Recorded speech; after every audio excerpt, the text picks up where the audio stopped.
And we are live. The countdown to kickoff is on. The Philadelphia Eagles and the Minnesota Vikings just moments away from kicking off the NFC Conference Championship game. Welcome to the Sunday Night Betcast.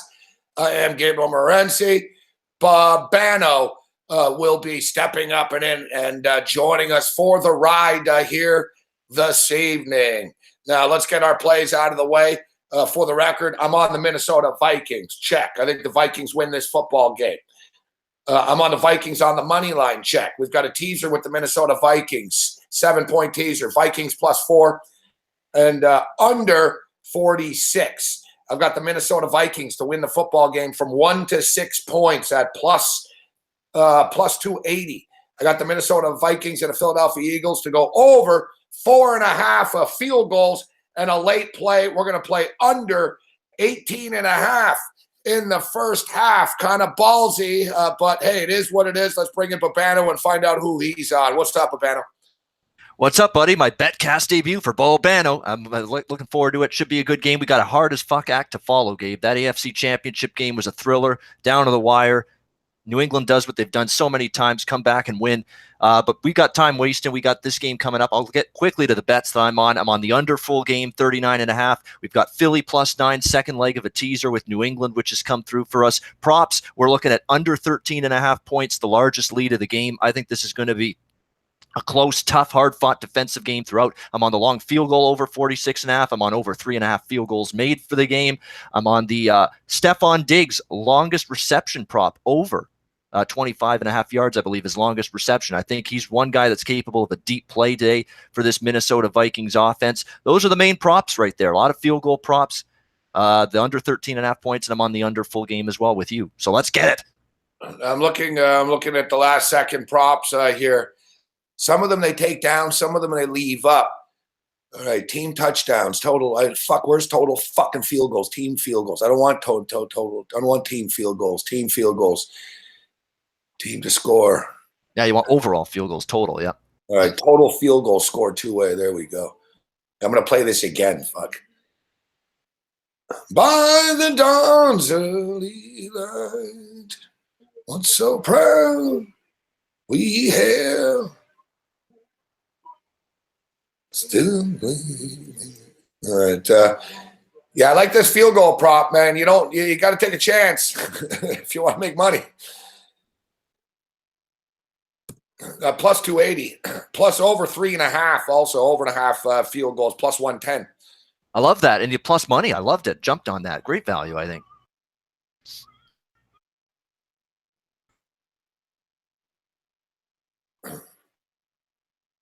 How about the fact that if you go into this game, Gabe, today at Lincoln Financial Field, you apparently need a full body suit, you need a hard hat, you need everything apparently to keep yourself protected, because there's some massive shit going down outside the stadium. Brawls. I see people with bloody faces. They're throwing them bows, ludicrous style, before this football game today. Philly living up to their rep today. Yeah, they're a bunch of idiots, fuck. They're a bunch of jarheads. They're fighting with each other even. Like, they're stupid people. I don't know what to say. It's like, hey, look, we have a big football game in our city. Let's all fight in the parking lot with each other. It's like, like I said this before. I don't know if you remember, Bannon, when the Philadelphia Phillies won the World Series in 2008. I never seen anything like it, where most cities, when they win, most cities are civil. Some cities will smash it up a bit. But, Philly fans just started fighting with each other. Instead of celebrating the win, they just started hitting each other over the head with beer bottles and shit. I hope Minnesota beats them, fucking, and Philadelphia will be on fire after the game. Yeah, if you thought the Vancouver riots after Game 7 of the Stanley Cup Final against Boston were bad, what's going to happen to this Philadelphia so-called brotherly love if something goes down bad in a defeat tonight? This is either way. Either way, shit's going to go wrong in Philly tonight. Yeah. Either way. Yeah. If they lose, I think it's worse if they win. I don't know. I think the cops will probably shut it down pretty hardcore. But, yeah, it could be a big-ass riot. The cops are prepared. I mean, they're putting Crisco on all the poles, of the city and shit like that. Ooh, good for you. You put poles. That's going to stop people. Fucking – it's that's the only thing they can do is climb poles. I don't know. We've seen it. Look, Vancouver, it's a Canadian thing. I mean, Montreal pretty much is the art of the riot, but we in Montreal, we don't really fight with each other during these riots. We attack the fucking, it's more of a criminal enterprise. Like a Montreal riot is more people like fucking looting. Vancouver was just sheer fucking anger and drunkenness and just debauchery. Like, they didn't really have a purpose behind that one. Besides, they were pissed they lost.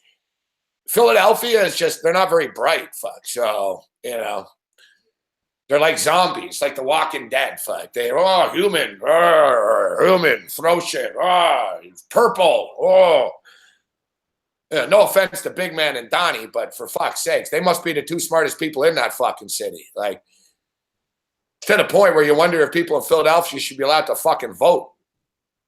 Here's the options for the Philadelphia. Take Florida out. People in Florida shouldn't be allowed to vote. And let's throw Philly into the fucking, Philly was the ones that had to put a jail cell in the stadium first. Here's the possibilities that can happen from this game tonight. A, Philadelphia wins the NFC Championship and advances to the Super Bowl, and all hell breaks loose. B, Philadelphia loses, their season over, and all hell breaks loose. Those are the possibilities right there. It's something good's going to happen either way. You're right. Oh, yeah. Either way. Yeah, either way, shit's going to get fucking crazy. The Eagles can win, though. I mean, and the Eagles win, it's going to be crazy, too, right? Put it this way, less people will get hurt if they fucking win. If they lose, the hospital is going to be pretty full in fucking Philly tonight.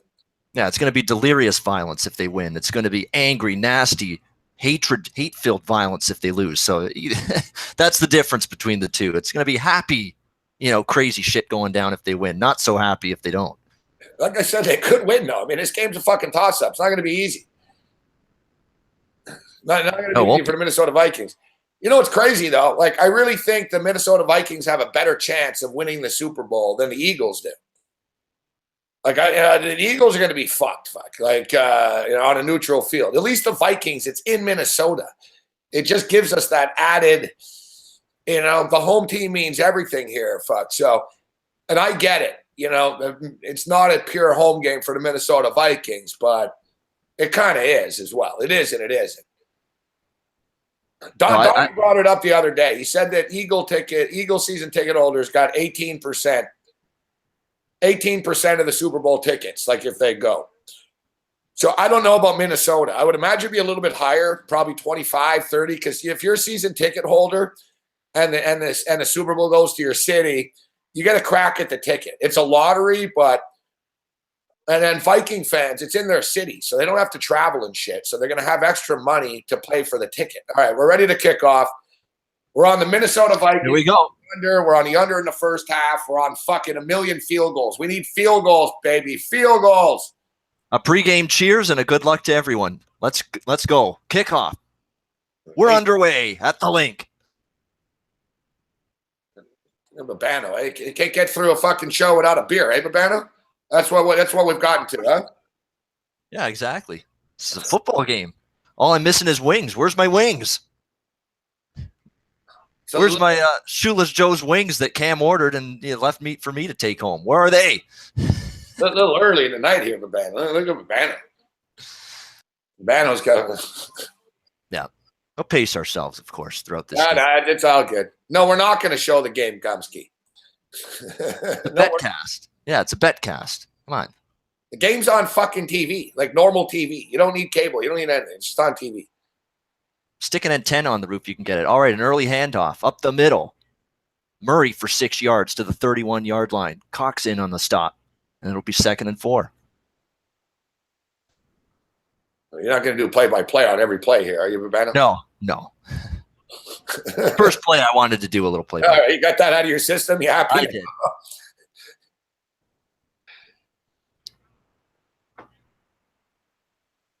As Babano stated. All right, shout out to Ace Farmer. He was on the Jags. They did cover the number.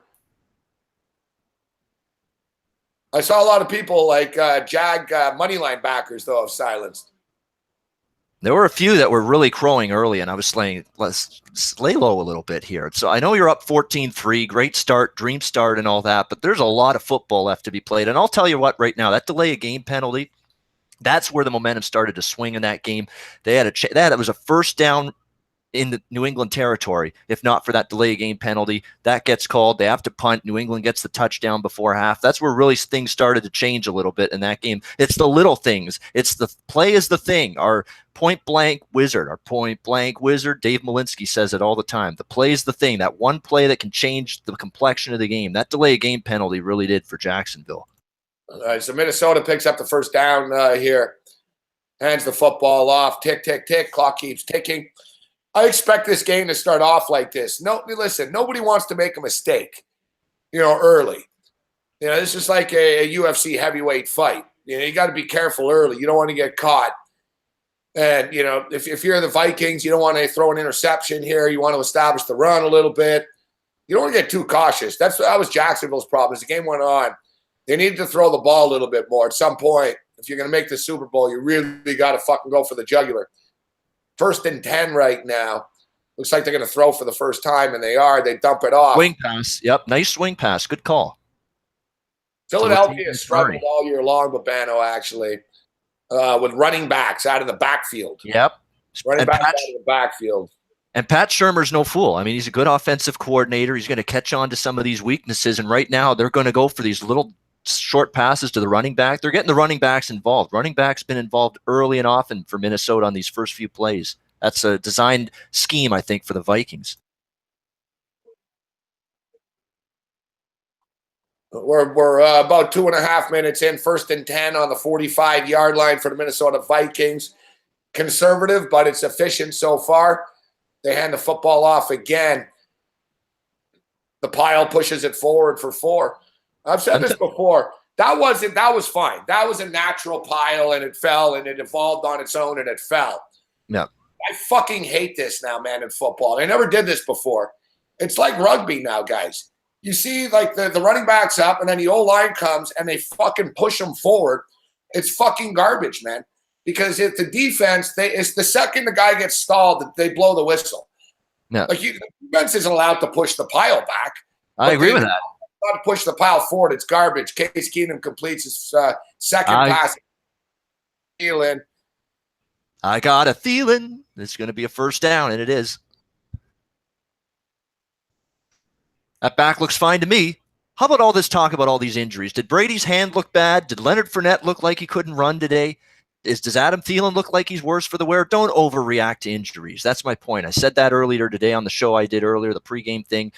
Just basically don't overreact to injuries. See what the players are performing like in the game first. Then you go off that. Well, everyone's injured now at this time of the year. Yeah. Oh, good run, McKinnon. God, everybody's banged up. Like, it's a war of attrition. That's why depth comes into play. I mean, you look at the Jags. The Jags started dropping like flies on that last drive. It was just destiny. They were fucked. Like, Miles Jack got knocked out. Darius got knocked out. It's a war of attrition, man. At this time of the year, nobody's 100%. Yep. And they were burned out.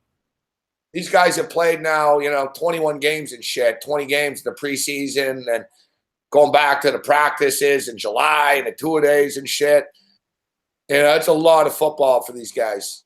They looked a little burned out fourth quarter, that Jacksonville defense. Think about it. Physical games against Buffalo and Pittsburgh. 3rd game in 3 weeks. 2nd straight on the road. They looked like they were wearing it a little bit physically in that fourth quarter. They just didn't have that same burst. They weren't flying to the football as fast, as quick as they were earlier in the game. And you could see it. Just the physical toll of playoff football caught up to Jacksonville a little bit late. Good drive here. 2nd and 6 from the 25. Minnesota putting it together right now. And Rudolph scores the first touchdown of the game like we fucking put in the parlay. I wanted to bet Rudolph to score a touchdown. I thought he was great value on the prop for him to score, and I didn't. I didn't listen to myself. Fuck, I gave this last night on Sports Rage. Fuck, but we didn't hit the fucking the James White to score first. Fuck. That was the $82,000 parlay. And there goes the 50 to Unbelievable. I know, Cody. We fucking gave it. Kyle, we gave it last night, 10-1 even. Remember, I said fucking first touchdown of the game, Kyle Rudolph. Fuck! That What a fucking start. parlay, though, with James White. If James White, fuck!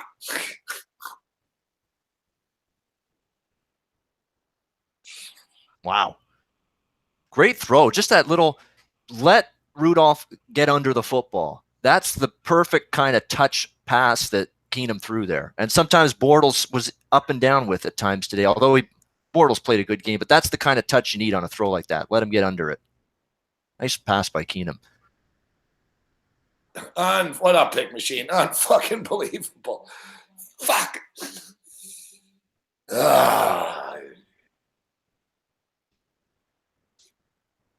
So yeah, and poor Spenny Mac, the guy with the fucking big ticket, he ended up cashing out at $6,000. He could have got 18 before the game. He ended up cashing out in game for $6,000, and then the Patriots come back and win. Like, that's fucking torture, Babano.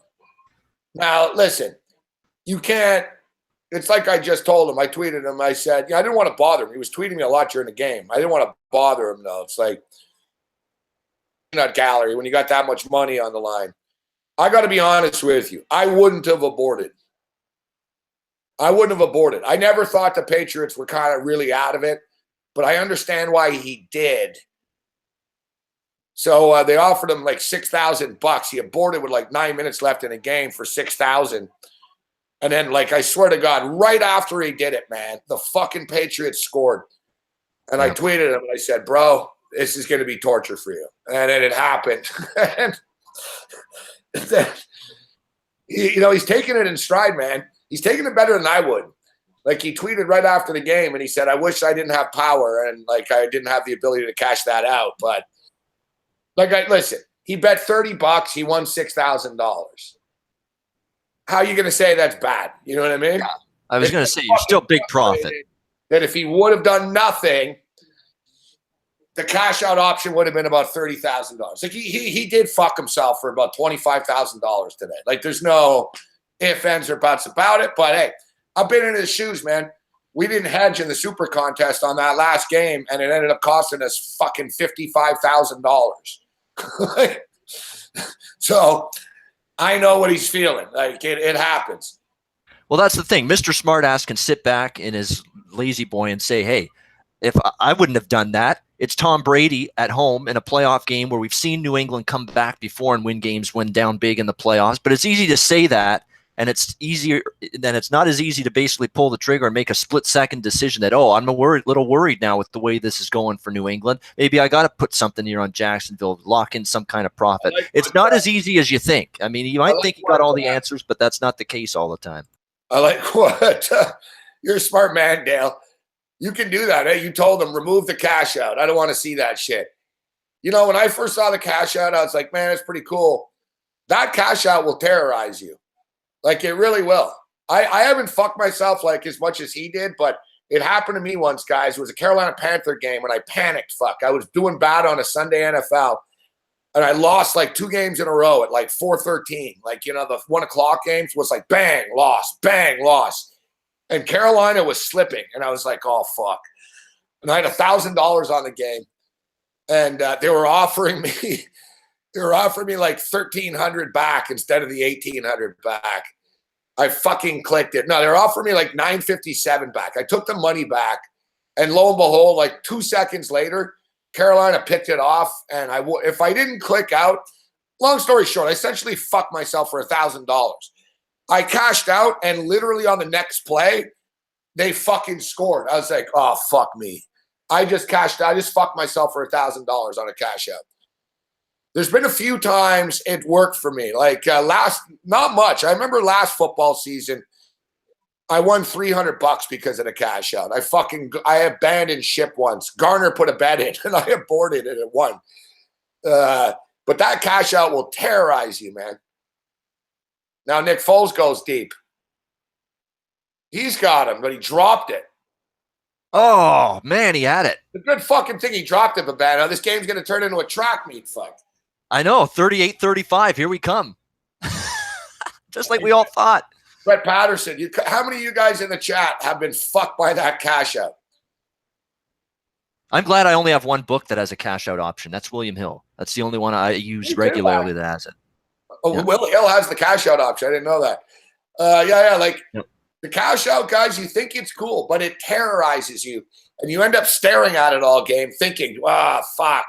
Like, guys, I can tell you a brutal cash out story from the other night. I bet a fucking one of those, it was after like one of the Monday, it was after one of the SBR shows when we went on one of those dumb benders.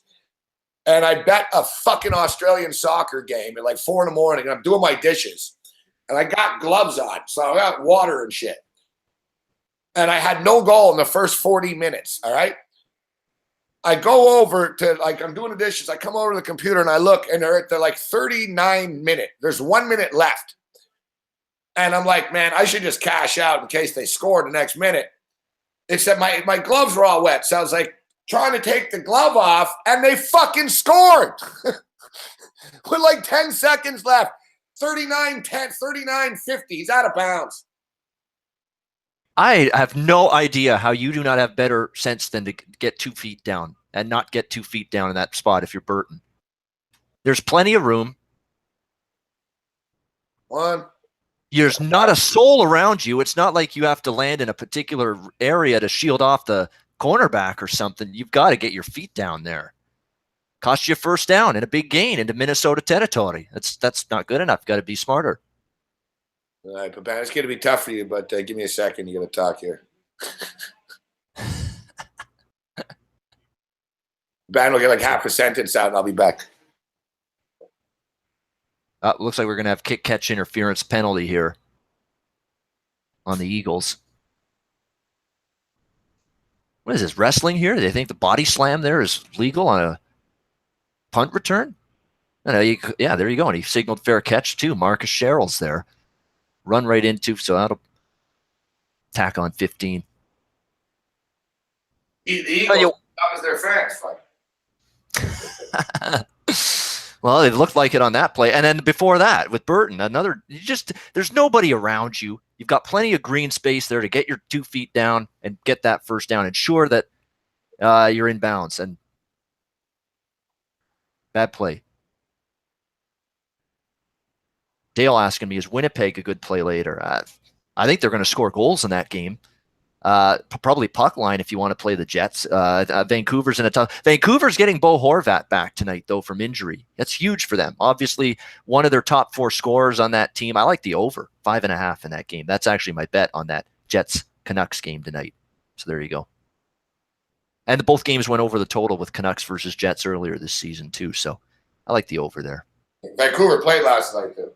They did. Yeah, and they're playing over the total on the road. They're an under team at home. They're an over team on the road. That's been an odd little home-road dichotomy split that's developed with them. Winnipeg's a machine scoring at home. They've scored 3 goals or more. Winnipeg Jets, 14 of their last 15 home games. That's amazing. I mean, just consistently scoring goals at the MTS Center there. So, and that's why they're 12-6 over at home. So I like the over there. Fucking Babano turning the football betcast into a hockey show. Settle down, Babano. Yeah, I know. Back to football here. NFL football, Babano. We're not talking hockey here. We're trying to give out winners, but hopefully I will have wasted a minute of this betcast if it doesn't win. Talking about the wrong sport, Babano. Wrong sport, buddy. Yep.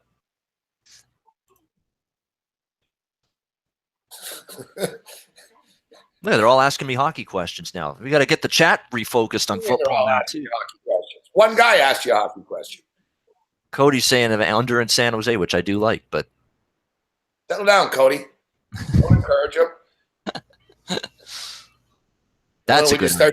Why don't we just start talking baseball futures right now too? I know, yeah. All right, I'm keeping an eye. The dog's sleeping right now. Mally is resting right now. Yep. It's a little Yorkshire Terrier. That is the sound. The magic, people asking me, what was the sound on Friday? That's little Mally. Barking at the doorbell when it rang, which she always does. Every time. It never fails. Yep. That's that sound you heard. It was not a wolf. Like Cam Stewart. What made Cam Stewart think that was a wolf? Did that sound like a wolf? No, I don't know what it sounded. Yeah, I don't know. We were kind of caught off guard. Next time, Obano, you should have told us that you stepped away, right? Like, I want to get rid of the guy on live TV. Well, here's the issue. If I ignore that the doorbell and ignore the guy at the door, that the dog's going to keep barking. You're going to hear that. It's going to be bark, bark, bark for the rest of the show. Guys, I got to answer the door. Answer the door. I'll be back. I'll be back. And I didn't do that. I just muted the phone. I was on a cell phone. I just muted the phone for 30 seconds. And you're on a cell phone, then why didn't you carry the phone to the door with you? Yeah. I put it down, went to the door, and then 20 seconds I was back. So there's the mystery solved for Friday's TV show if you saw it. It makes less sense now. Now let's get back to football. Yeah. It makes less sense now. Like one day, Babano, you'll be a vet like me, in which you should see some of the conditions I do radio hits in sometimes. Like I've done radio hits literally like fucking taking a dump and shit. Like, wow.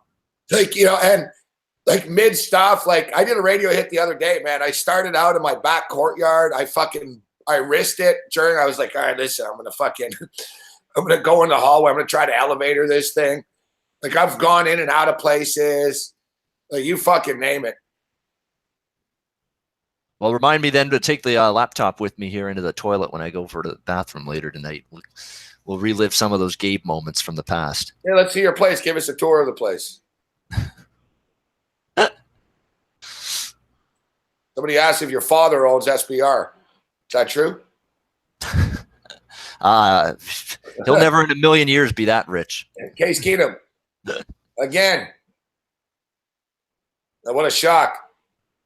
First down. I'm telling you, he's looking sharp. He's completing throws. You were the one that was the goal. I don't know about Case Keenum. He didn't look good last week. He made one bad play. No, I mean, I was concerned with him in a close game. He's 14-3. Fuck. Yep. But this is on the road now against a very good defense, and he's coming out slinging. I like that they're being aggressive. Like I think if you're going to win these kind of big playoff games, you can't pussyfoot around. You can't be cautious. Their game plan. They're doing what they do. Yeah, they're going to stay balanced. Game plan is a good one. I mean, in the sense that Adam Thielen and Stephon Diggs are both tough to cover, man. They're both really good. Adam Thielen gets open all the time, and Diggs is a load. We know the Eagles, if they don't get a pass right now. Also, Case Keenum's really good when under pressure and shit too. Oh, that should have been caught. Keenum back pass. Play from the Vikings. Oh, Diggs is hurt. That's not good. No, it isn't. No. He's down on both knees right now, getting tended to by the trainers. Yeah. I'll get up. He pulled something in his back because he didn't get hit. You can just see him sort of, he sort of got a knee in the back. Yeah, this is good news for Adam Thielen. Yep. He's got back issues, Babano, right? Yep.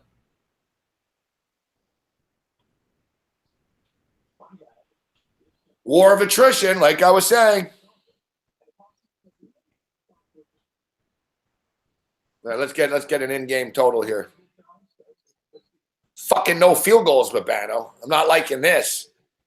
No, we got work to do. We got to get 4 of these field goals, and I'd like 1 per quarter on average. Gotta get 5 of them. 5 of them. Fucking, I don't think the Eagles have a first down yet. No, they don't. The in-game numbers right now, guys. Minnesota Vikings -7.5. Over under 43.5. Minnesota Vikings -330. Philadelphia Eagles +250. Somebody asked me about the Cormier prop. The Cormier parlay. I do have it. I also have another parlay here I played this morning. I played Michigan on the money line against Rutgers. This is a ballsy pick. Patriots and Vikings. It was like plus 160 or something like that. William Hill's dealing a 41.5 with the total. So really? Bet365 got a 43.5. That's the thing, different books. Yep. There we go. I've got William Hill's good for live betting, so that's good. We got different perspective. Gabe's got Bet365 open. I got Will Hill open, so we'll give you a little different perspective with the live lines. Every commercial. See what you wagers saying right now. I don't know. I'm not aborting just yet. This under. No way. We're fucked though. Games never fucking go under. Unless fucking I have the over. Unless like a fucking Patriot game today, dude. It was 45, finish at 44. Yep. Lost by 1 point. It was 45 and a half. I bought a half a point. I lost by fucking 1 fucking point. I was leaning over all week with I said 46 with a Jacksonville game kind of bothers me in this spot. And it was close, though. I mean, that had a chance if Blake Bortles puts a drive together at the end there. You wager have 43 and a half right now. Yep. 41 and a half, 6.5, Minnesota minus 6.5, minus 125. If you like the over, then Will Hill's a good spot right now. If you like the under, they're fucking you. Yep. Exactly. So 41 and a half. If you're liking the in-game over right now, that's where you go to bet it. Will Hill's giving you a little bit more value there, a better number. All right, 3rd and 8. Big play. Intercepted. Picked off by the Eagles. Terrible. Robinson trying to get to the other side. He's got blockers. 20, 10, 5. He's in. Touchdown Eagles. Pick 6. Wow. Fuck me, man. See, there goes the under.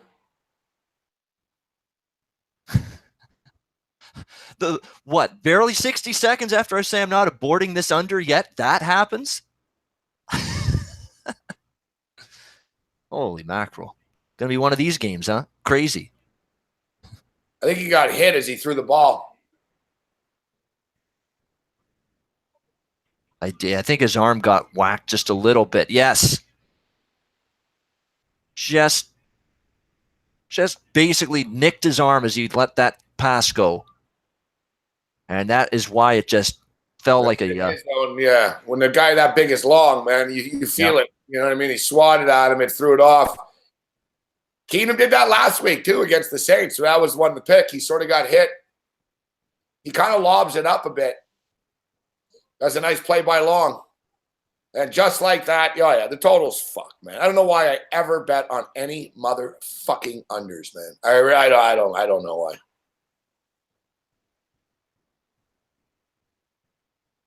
Just like that, 14 quick points, and we're not even 6 minutes left in the first quarter.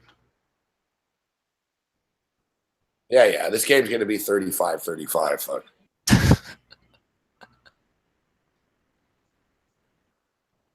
Donnie and Big Man are losing their shit right now.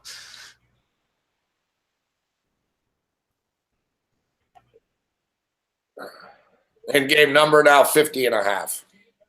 Great job by Robinson to switch to the other side of the field, see that he had blockers in front of him. He could have just, allowed himself to get tackled at the 30. No, he went for the pick 6 to finish it off and get in that end zone, and he did. I love Burton Cummings and the Guess Who, but I've seen this commercial enough. It's a good song, Share the Land, but come on. I've seen it too many times now. Motherfuckers. Minnesota Vikings still minus 3.5 right now. It's actually value on the Eagles. Vikings are minus 3.5, over under 50 and a half. Who knows though, man? Football's weird. Maybe there will be no points now. You know what I mean? For the next fucking 30 minutes here. Like, we'll see if this shit slows down.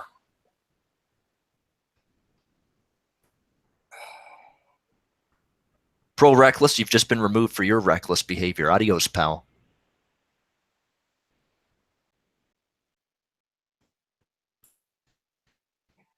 All right, let's get some in-game lines here. Let's take a look. Let's regroup. Let's maintain some composure, and let's keep a good mindset. All right, we got Minnesota minus 2.5, and the total. What's the total now? Wait a minute. How can that still be 41.5? Oh, there we go. 48.5. That's better. We're fucked, Vitalists.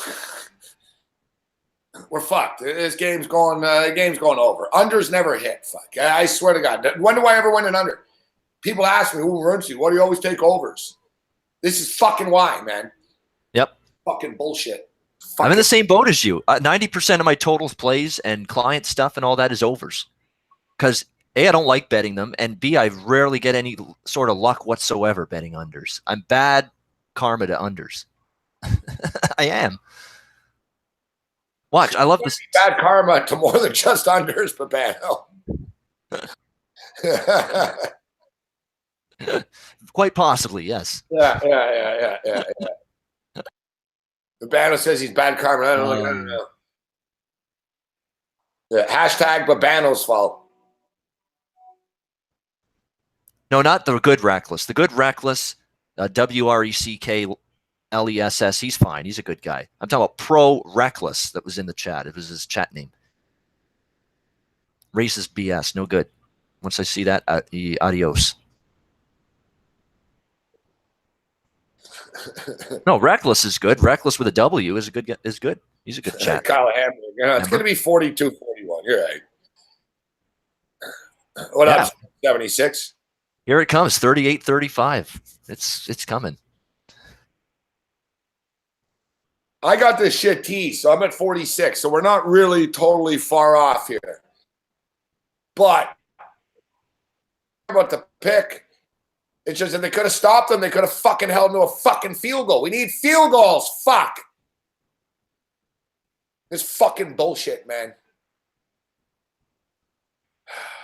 Fucking bunch of fat ass fucking linemen. Fucking hate that shit. All right, just hand the ball off, man. There you go. Just absolutely, George Q.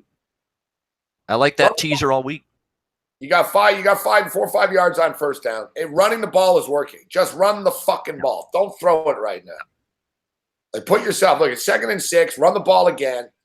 Or if you're going to throw here, I don't mind a little swing pass out to the running back. But don't do anything stupid here.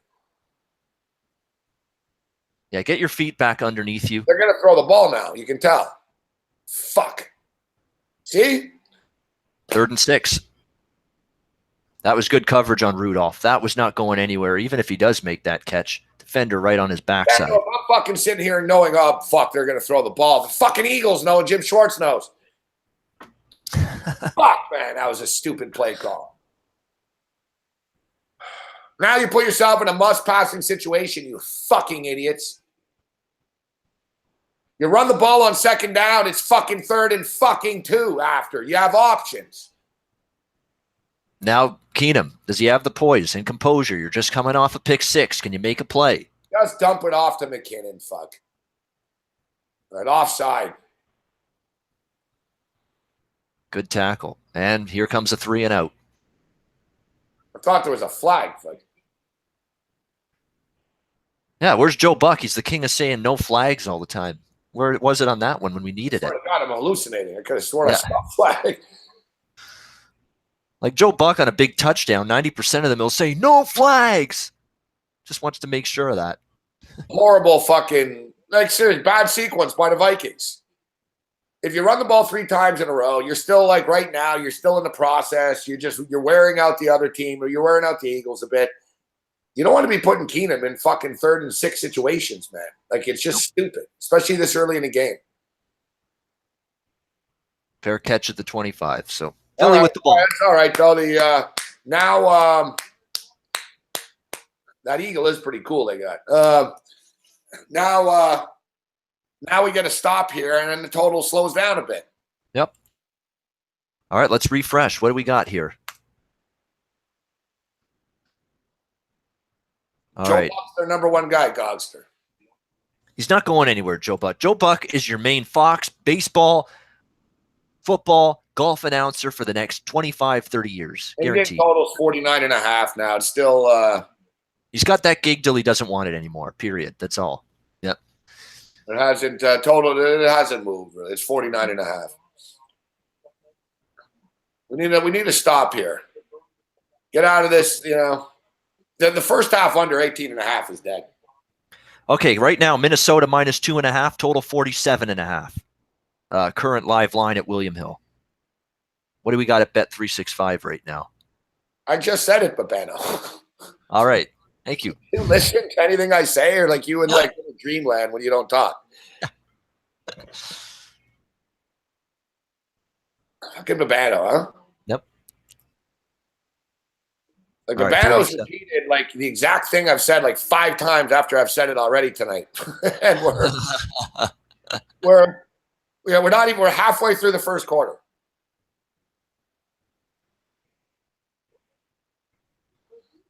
All right, Lior Gohar. That's enough of that.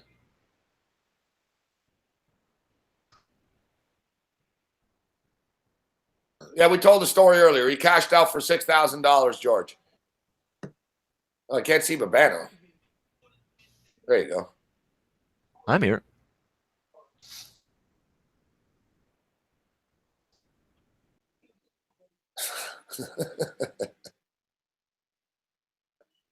Now the camera's on Babano. He doesn't say anything.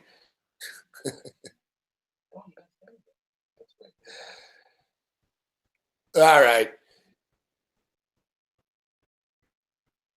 So the Super Bowl numbers, Minnesota Vikings, New England Patriots -3, but it'd be interesting to see with Rob Gronkowski. Now, Rob Gronkowski got hurt. That's karma for him trying to hurt Trey White earlier in the year. Karma's a bitch, eh, Gronk? Except the big jarhead will be back for the Super Bowl, but just one shot again, and he'll be fucking out again. So fuck Gronkowski. I feel no pity for him. Gronk went to the quiet room and got silenced today. Didn't come back. And we got a big play for the Eagles and Jay Ajayi. Dear God. Yeah, just a little inside give, and he broke it to the outside. And need some fucking field goals, man. A rare poor job by the Vikings there. Just didn't have that contained well at all, and that's usually something you always get from them. All right, so 1st and 10, 38-yard line. Nick Foles in a shotgun.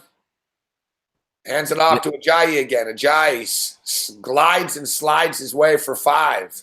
Good penetration by that Philly or offensive line. They're pushing their guys off the line of scrimmage. They gave him some time. And if you're Minnesota, you got to rip and claw and scratch at that football when Ajayi's got it. You got to dare him to hold on to the football, which we know has been an issue for him from time to time. The Eagles' O-line's good. It's one of their strengths. They're big dudes. Yep. That's why, Nick Foles' life really isn't all that difficult. Like, he doesn't really have to do that much, They protect him. He's got good wide receivers. Foles back to pass. Wow. Low throw, brilliant catch by Jeffrey. Went down and got it.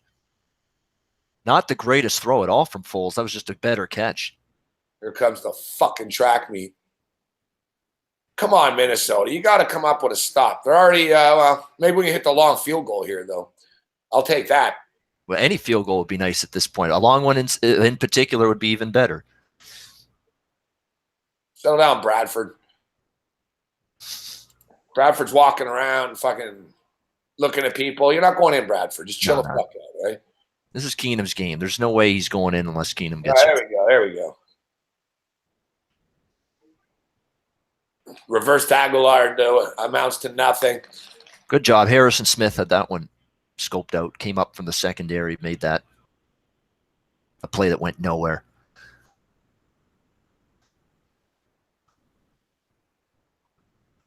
We do have current Super Bowl futures up right now. New England Patriots -175, Minnesota Vikings +275, Philadelphia Eagles +500. Current active live Super Bowl wagering market. Foles. Looking for Brent Selleck, the forgotten man, with Zach Ertz obviously have been taking over the starting tight end spot. Yeah. Selleck PI. Incomplete. I looked like he caught it at first, but he didn't.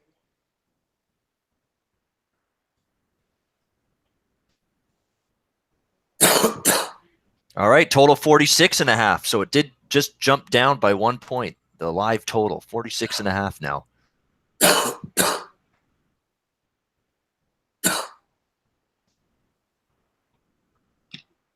Big 3rd and 10. Foles steps up. Oh, he threw it right over the middle. Caught. Ertz, and he got the first down.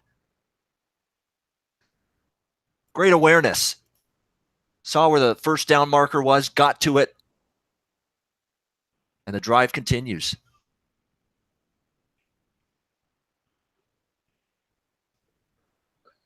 Fucking Ertz stepped back, too. He had it. Yep. That wouldn't have been forward progress. He went back. He gave up the first down, but he's too big, fuck. Player. All right, so we're getting in the field goal range here. We're in the long field goal territory, We're in but that territory, yep. at this range, the way the Eagles are moving the ball, they're probably going to score a touchdown. All right, Nick Foles back to pass, completes it. Back to Ertz again for 8 more. Right over the middle. Foles starting to settle in like he did last week against the Falcons. That Vikings' ability to defend the tight end spot. Haven't seen it now in back-to-back plays. Wow. Ertz making Torrey Smith hurt himself on the last play. It's like Torrey Smith fell and twisted his ankle or something.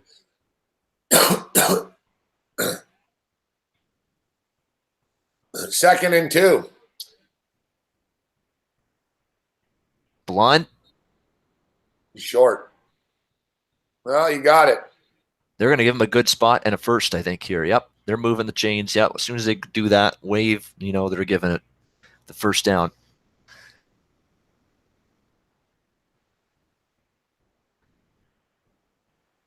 Nice drive for the Philadelphia Eagles going on here. Would really help us out if Minnesota could fucking slow it down and hold them to a field goal. I'll tell you that much. First drive on either side right now where the offense is legitimately moving the ball very well down the field, other than the Minnesota. First one for Philly. Minnesota had the touchdown drive, but done nothing since then. First and 10. Got to put Foles in like tough spots. I'm telling you, over the middle right now is just Nick Foles is it's like a buffet. He's having a feeding frenzy right now over the middle. I believe it's Frank Reich, the OC. He's doing a nice job, though, man. He's aggressive on first down. Yep. These teams that run on first down, that try to be conservative, you're really just fucking putting yourself in a hole, Like you said, they're running their game plan. They're being aggressive. Crowd's starting to feel it right now. We got ourselves a game. Suddenly the Eagles just went down to plus 400 to win the Super Bowl. Like I said, we have a live in-game wagering on Super Bowl odds. All right, current numbers, Philly minus 2.5, total 47.5 at Will Hill after the first quarter.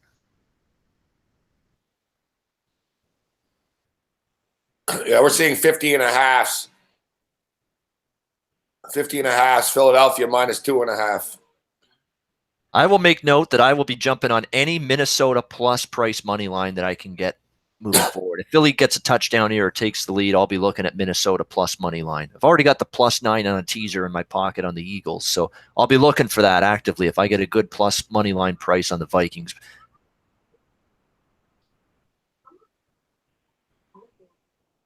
Right now, the Eagles are minus 130 on the money line. Minnesota Vikings plus 100.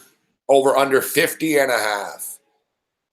Fuck, hold them to a motherfucking field goal. The first half under's dead. The game's probably going to go over. Maybe the teaser's alive still. Maybe. Outcome of this drive for Philadelphia: touchdown plus 125, field goal minus 118, punt plus 4,000, turnover plus 600. Turnover's kind of appealing to me. I could see it. Little red zone TO here.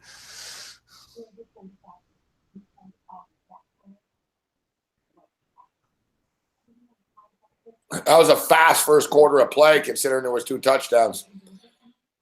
What did they kick off? They kicked off at 6:40. Yeah, 40 minutes, 42 minutes. It felt fast, actually. Pretty quick quarter. A lot of those quarters in the New England game were fast too, Gabe. I mean, some of those quarters were just rolling along with all the running that was going on, especially by Jacksonville. That game was over pretty quick. Game finished in about exactly 3 hours, actually. Yeah. Yeah. I will not be one of those people jumping in to see the reincarnated Roseanne show. Sorry. On to the next one.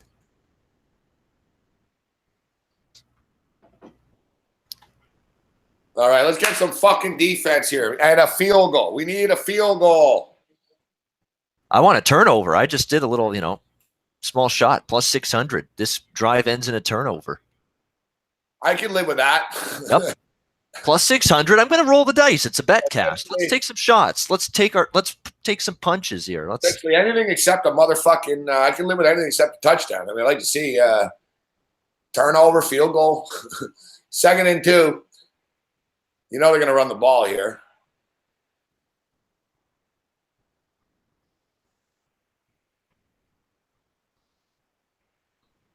Pretty much no gain. 3rd and less than a yard. It's going to be about half a yard.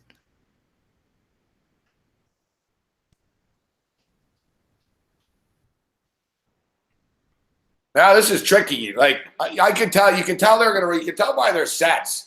It's the thing with Philadelphia that it's kind of pissing me off with Minnesota now. That even I can tell like what Philly's about to do all the time. So I'm amazed that Minnesota is getting caught off guard. Now I have no idea. You're 3rd and 1. I mean, do you run or do you throw a little fucking dump? Looks like they're going to throw from this set. Yeah, a little quick screen or just dump up there, wide open. Nice fake. Great fake. Sold expertly. They sold that fake perfectly. Ertz wide open. First down to the 11. A little chess match right now, and I tell you, Frank Reich is winning it. Frank Reich's no slouch. You come off the bench and come back against the Houston Oilers 25 years ago in a playoff game with an injured Jim Kelly. You know what you're doing. One of the best playoff games I've still seen to this day.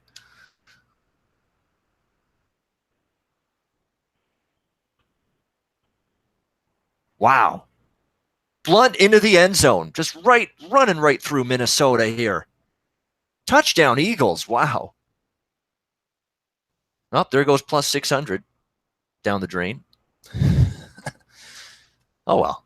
I don't mind taking a shot every now and then, but this is impressive right now. This is the Eagles manning up mano a mano with the Vikings and saying we can run down your throat, we can throw the ball over the middle to our heart's content against you, and you're not going to stop it. And right now they haven't stopped it, either on the ground or those throws over the middle. Great drive.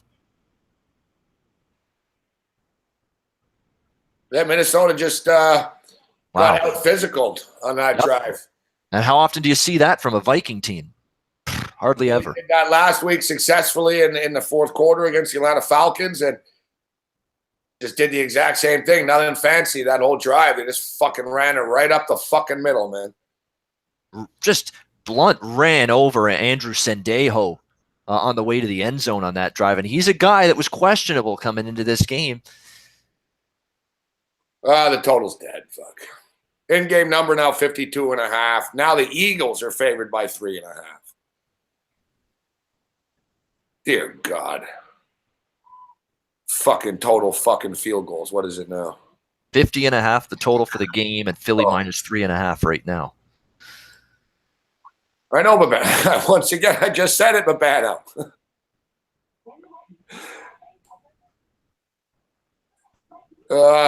Total field goals in the game now is 2.5, guys.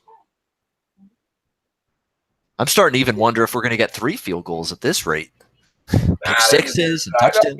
It'll open up. Like it looks like they're going down the field, so I think there'll be some field goal opportunities. But I got to tell you, I never fucking thought that the in-game total right now, over under the prop right now for total touchdowns in this game, 6.5.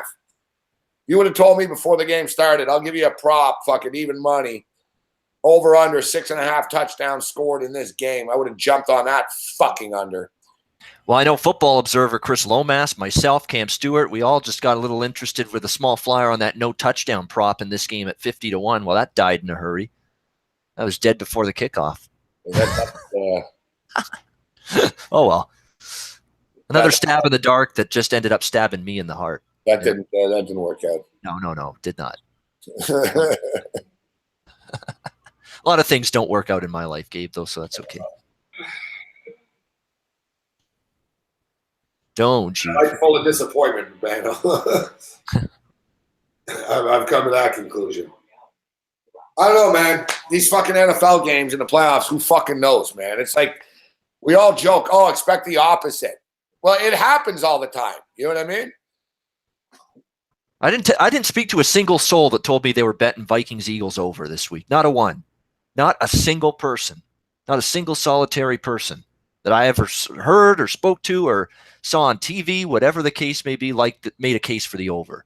And look what we got right now. 21 points, and we're barely in the second quarter. Insane. It happens. I've seen it before. I've seen how people think that under 7.5 in a Kershaw-Bumgarner game is going to be this 2-1, 3-2 pitcher's duel, and it turns into a 9-8 slugfest. I've seen that too. It seems like when it looks dead nuts too easy on one thing, goes the other way sometimes. Not all the time, but I find it happens a lot. The Eagles are 3.5 now, total 52.5. Vikings going to be getting the football here at the 20-yard line. Stadium is rocking. Cops right now are thinking, oh, shit. Wow. Yeah, exactly. Shit going to be going down in 3 hours from now if the Eagles can bring this home, but they've got 3 quarters ahead of them. Long way to go. We'll see what Case Keenum can do now. This is a drive for him to calm down, maintain composure, take a deep breath. It's a 7-point game in the second quarter. There's lots of football left. You don't have to play hero here. It's all good. Yep.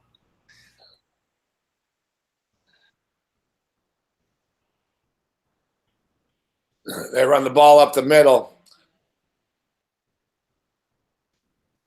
I'd like to see Minnesota with some of these run plays, Gabe. It's time to get some misdirection going. Do a fly sweep. Do a little end around. Do something to get the defense moving a little bit. It's too stagnant. It's too plodding right now. You got to do something to sort of shake these guys off their stance and off their position. Yeah, that's the way you're going to do it. Yep. I think they need a little bubble screen. Yep. You got a misdirection play. It'll turn into something bigger. The Eagles' defense is fucking good, though. That's the problem. Very fast and very well coached. We know that. Jim Schwartz coaches pretty good defenses. Remember how that Buffalo Bills defense fell off a cliff when he left and Rex Ryan took over. Sets them up. 3rd and 2 coming up here right now. It's a nice quick hit to Stephon Diggs. I think Diggs already has, 3 catches? I'm not sure, but I think he's got 3. Thielen's only got that 1 catch. Thielen's been taken out here pretty much in the game plan. Well, even Gronk was taken out. Gronk had 1 catch, I believe, before he left the game with that concussion. So, everybody's jamming him. Yeah, they did. I mean, they're taking away the big weapons right now. Barely got the playoff. Big time under pressure. No chance. No chance. Schwartz brought the house there. And he guessed right. He guessed they were going to be throwing it because that was 3rd and 2 there. You got to have an inkling in the back of your mind if you're Schwartz, if you're bringing everybody that Keenum's going to be throwing this football and they're not handing it off. And that's exactly what happened. That's Schwartz knowing what's going to happen and diagnosing it perfectly. Great job.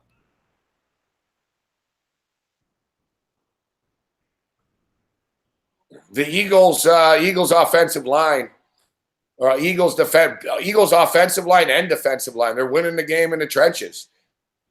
They're pushing them backwards on both sides of the football. Nice pop there. Big hit. I love that. That's a good playoff football type of tackle and hit there.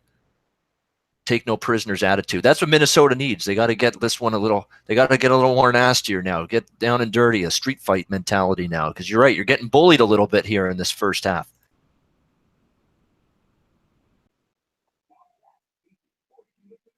Eagles still 3.5-point favorites. Total 51.5, which almost feels kind of low, to be honest. Fuck. We're 1 big play away from being at 28 points.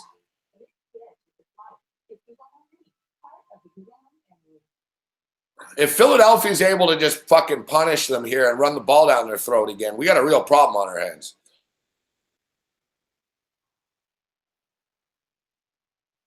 14-7, under 49.5. Do I get in on that right now? I'm tempted. I think Minnesota's going to get a stop here. I think they're going to regroup. I trust Zimmer to do that after giving up a touchdown on that last drive. If he's the ballyhooed coach I think he is, that defense responds with a good drive here. I'm going under right now, live bet, under the 49.5. I know what I could be going up against here. This could be one of those shit show kind of games that's going to end up 35-31, and there's not a damn thing I can do about it, but I'm going under 49.5. Yep. Tony, let's see if things start to settle in. Rush for a gain, 168. My guess is they run it on first down here.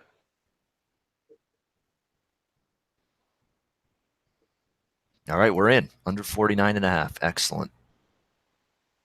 Outcome of this Philadelphia drive. I think the Vikings need to just sort of calm down. It seems like they're out of sync and they're just a little rattled right now. It's like they're hurried. Like you can tell, like even before they snapped it, like Keenum was kind of rattled and the line seems rattled. Everyone's a little rattled. Everyone needs to fucking settle the fuck down. Minnesota. Who's telling everyone chill out? Fuck. Just chill out. Make plays. Just chill out. You can tell Philadelphia is more relaxed. You know what I mean? And it starts right now, Gabe, on defense. This is some highfalutin, praised defense, lauded, accoladed defense all year round. They got to make plays all year long. This is the time right now. Show it right now, right here. You gave up a touchdown last drive. You got bullied. You got out-physicaled. You got manhandled in the trenches. It's time to do something and make amends for that right here, right now. Let's go, Minnesota. This is your chance to show what your defense truly is all about.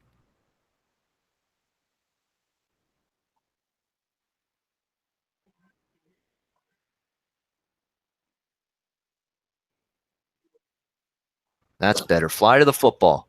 Well, there's the win on that fucking prop bet. There was a gain for 1 yard. Yep. I'm waiting to see if there's a number coming up for punt on this drive. I think there's going to be one here. What's the current? Come on, Will Hill. Get your act together here. I want to bet punt result of this drive.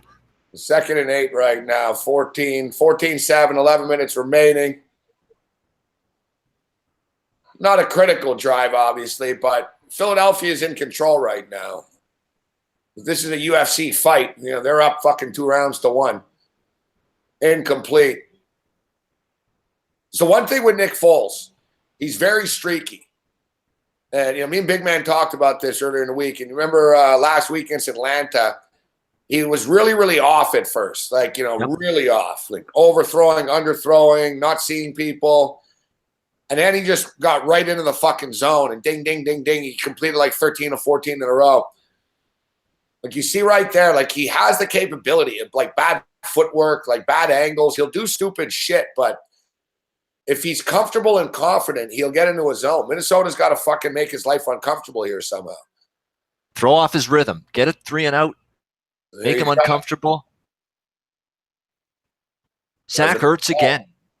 First down again. Sendejo's struggling here. Sendejo got bowled over by Blunt on the touchdown. Fucking Foles did a nice job stepping up in the fucking pocket there. Fuck. That's a great play. That is fantastic quarterback play by Foles there. Stepped up. Moved up in the pocket. Don't move back in the pocket because that means the pass rush gets there. Move up in the pocket. Step into it. Step through it. And he did that there. Yep. Good job.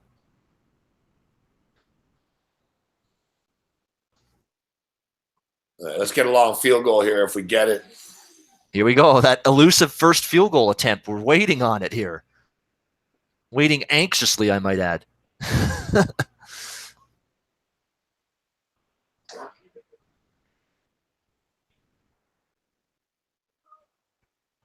2nd and 7 from midfield. They need to get some pressure, some hurries. Nick Foles back to pass, under pressure. Is that a live ball? No, they're going to say arm went forward, incomplete.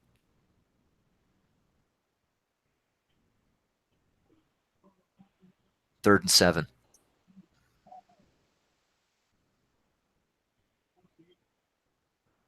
Oh, fuck, that's close to being a fumble. Yep. Oh. That was close, but that arm was forward. Not by much. It was close. That was closer than I thought. Wow. Foles did a good job pushing it. Like, oh, fuck. That was like, yeah, it was closer than people realized to being a fumble, but that's an incomplete pass. They need some pressures. Everson Griffin, where are you? There you go. Hunter with the sack. 3 and out. They got pressure on every pretty much snap on that possession. Like I said, on that other play, Foles did a nice job stepping up with the little fake. They finally, Foles had nowhere ran out of miracles. Yep, they did. They contained it. Good coverage on the outside. Nice job of Hunter actually not going helmet to helmet. If you saw, he consciously sort of, because they motherfuckers would have called a 15-yard penalty. Which unfortunately was a big play in the Jacksonville game, a helmet-to-helmet on Gronk. It did knock Gronk out of the game, but boy, it just fueled that Patriots touchdown drive right after that. Damn. The one drive, Will Hill doesn't say result of the drive prop, and I was wanting to bet Philly punt there on that drive, and it didn't show up for me. Damn.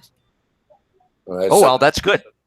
The Vikings still remaining 3.5. Total's 4.5. There's 49.5 still. Hasn't moved. Vikings plus 155 on the money line. Eagles minus 185. Let's check in on those live Super Bowl numbers. Minnesota Vikings now plus 400. Interesting that the Patriots were minus 175 like a couple of minutes ago. Now they're minus 200. And they haven't played. They haven't done anything. I didn't think their number would move. I expected the Vikings and the Eagles, to be bouncing around all night here. This is a good chance, though, for you if you like the, like a good example, if you like the Vikings and they fall by, if either team comes back tonight, right now the Vikings are plus 400. You're not going to get a plus 400 during the Super Bowl. Well, the Patriots will be 3-point favorites. And they're 7-point favorites against the Eagles.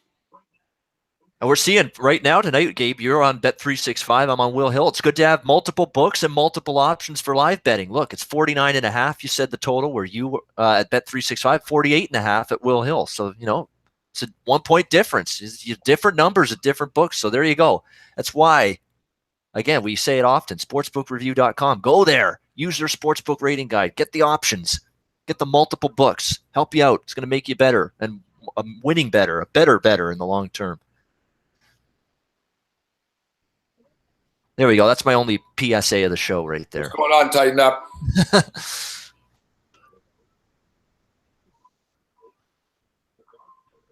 Nick Ritz says a pattern. Covering the first game and the second game, the favorites cover other than the Patriots game. I don't know. The pattern is that the home team wins these. It's now 9 straight 1 seeds have won on their home field in these games. It's so simplified. It sounds crazy. Oh, the 1 seed wins, but the 1 seed does win. Fuck. The 1 seeds are now 29-12 in the last 41 games in these conference championship games after the Patriots win straight up. I'm talking straight up. Now the home team and the number 1 seed has won 8 straight conference championship games. Here's Mike Trout. Trout sniffer at the game, yep. Trout's an Eagles fan. Yep. Trout's a decent football player, too. McKinnon for a couple, not much. Tough to run. Oh, man. Tough to run against this Philly team. Trout's one of these guys who would have been good at anything, but. Yeah, he's just one of those gifted athletes. Like, he's just, we see it on the baseball field. He's got power at the plate. He's got incredible speed for an outfielder and a guy his size, and, great ability to just time the baseball in mid-flight.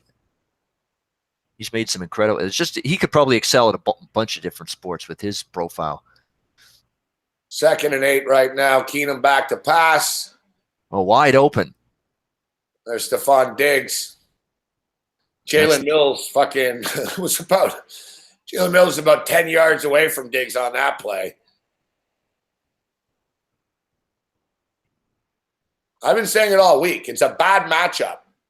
But the thing is, the Eagles secondary is fucking pretty average. But they get You're lucky they got away with a mini face mask there. They get away with it because they get pressure on the quarterback. Like last week, man, Sanu and Jones were wide open fucking all day. But Matt Ryan just couldn't get it to him. And, he was sort of running for his life. If you give Keenum time, they can pick him apart. Now he's running for his life.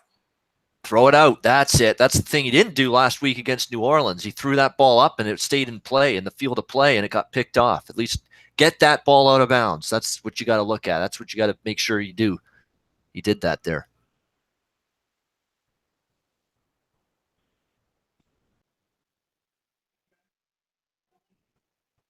Vikings offense has repeatedly stalled the last 3 times they've touched the football after the opening drive. That's it. Misdirection play. That was well defended, though. But that you got to start incorporating more of that. Fly sweeps, misdirections, end arounds. Get this Eagles defense moving side to side.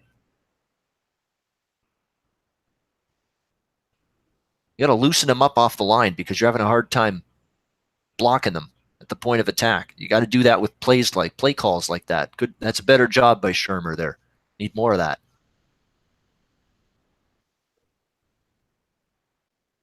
Big 3rd and 6 coming up here. 7 minutes remaining in the first half, man. This half's just ticking away, man, pretty fast. Or at least it feels fast. I don't know. I guess it's been an hour.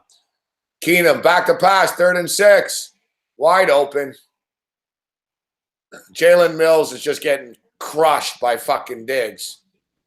He's the little bit of the leaky faucet in this Eagles secondary, Jalen Mills. You can absolutely throw on that guy. Well, he's lining up too far off, man. Yep. I'll give Tony Romo credit. He kept saying that about A.J. Boye today in the Jacksonville game. He's right. He was given too much cushion at times in that game to those New England receivers, and he was right. So Keenum's starting to get a little comfort. Like we said, if you give him a little bit of time, the Viking guys will be open. Keenum going deep. There we go. That's dealing. Dealing. All right, let's get a fucking field goal here, even though I'll take a touchdown. But he's starting to get a little rhythm going now. This is good stuff from Keenum, getting comfortable again. Settling in.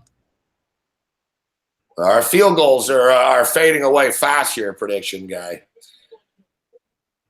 Get us the long field goal at least.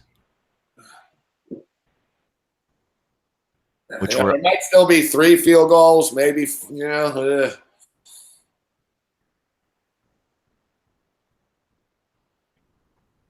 Good gain. He got about 3. That's not bad. McKinnon.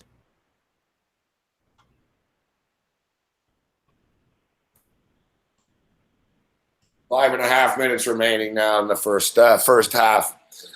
I like this. Tick, tick, tick, tick, tick, tick. That's good for under 49 and a half. Keep that clock moving. There's a good chance, River Rat. There's a good chance. If they don't take a sack, they'll go for a 52-yarder. I mean, if they see what happens here. Screen pass. Great blocks, McKinnon. Down to close to the 20 on the fringe of the red zone. That's another good play call. There goes the long field goal prop. Yeah, going to be having to wait another drive for that one.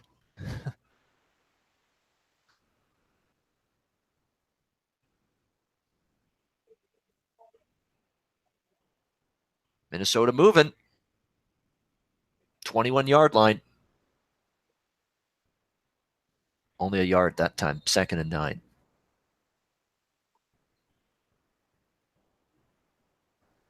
Who knows? Maybe they kick a field goal here, and then Philadelphia gets a field goal. You get a quick 2. That would be nice. I'd sign up for that. You would have told me, man, 3 touchdowns in the first half and 0 field goals. Fuck, man. Football is a weird sport sometimes. Yeah, that was not on my radar or menu of possibilities in the first half of this game. It wasn't, and I'd be absolutely telling you an old wives' tale if I said I believed that. Good point, Jake. And people are like looking at these teams like, all right, give me the Patriots. Patriots are minus 200 still right now. 2nd and 9. I have about a 3rd and 6 coming up here. So there's a big play now. 3rd down.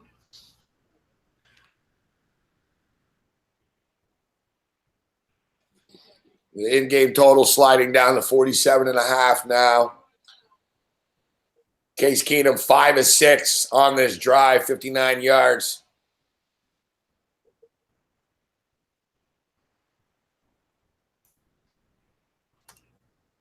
Third and 5 from the 16 They're going to bring some heat. Look out. Loose ball.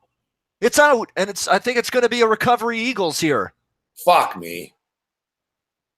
Philadelphia football. Mr. Flex Hockley with the call. Fucking sucks. Fucking Keenum, dude. You get ball security, man. Blindside hit. Did it earlier on the fucking pass. Like, you got to know. He's got to be aware, like, of the – you're not going to have that much long time. In a game like this, he's got to just realize, like, you know what? All right, this isn't working. Fuck, I'm going to take a hit and we'll kick the field goal. Well, we knew the ball security would be a problem. That's now -2 in turnover margin. Coming into this game, that a turnover here, a turnover there, but Keenum's the one doing it, not Foles. -2 turnover margin now for the Vikings, and both resting on the shoulders of Keenum. The pick 6, and now just holding on to the ball, not sensing the blitz there. Not just you got to have that internal clock. They always say that. Didn't have it there. Double fake. Yeah, that's see, that's Doug Peterson getting just a little too cute there on that one. Well defended, though, too.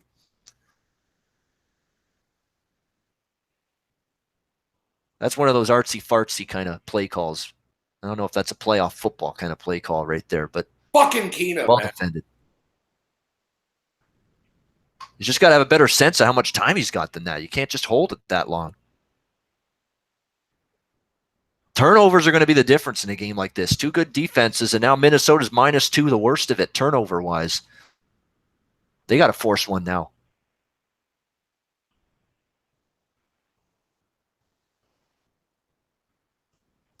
It'd be a nice little win for Minnesota's defense if they get this shit off. And even if, if they can get the ball back and then we can get a field goal on the way out here. This is a big play, actually, this 3rd and 6. 17-7 fucking lead here. It feels almost insurmountable. Fuck. Yeah. The way Minnesota's playing. Fucking Keenum, man. That's, just carelessness. He's got to understand, man, that this shit in the playoffs is rapid fire. They really need to stop here, Minnesota, because Philly receives the second half kickoff as it just flashed up there now. So, Philadelphia gets a first down, can hold the ball for the rest of the half and get points out of it and get the ball to start the second half. That's huge. This is big time for this Minnesota defense. It's time to put your stake in the ground now and say, we need to make a play right now at this point.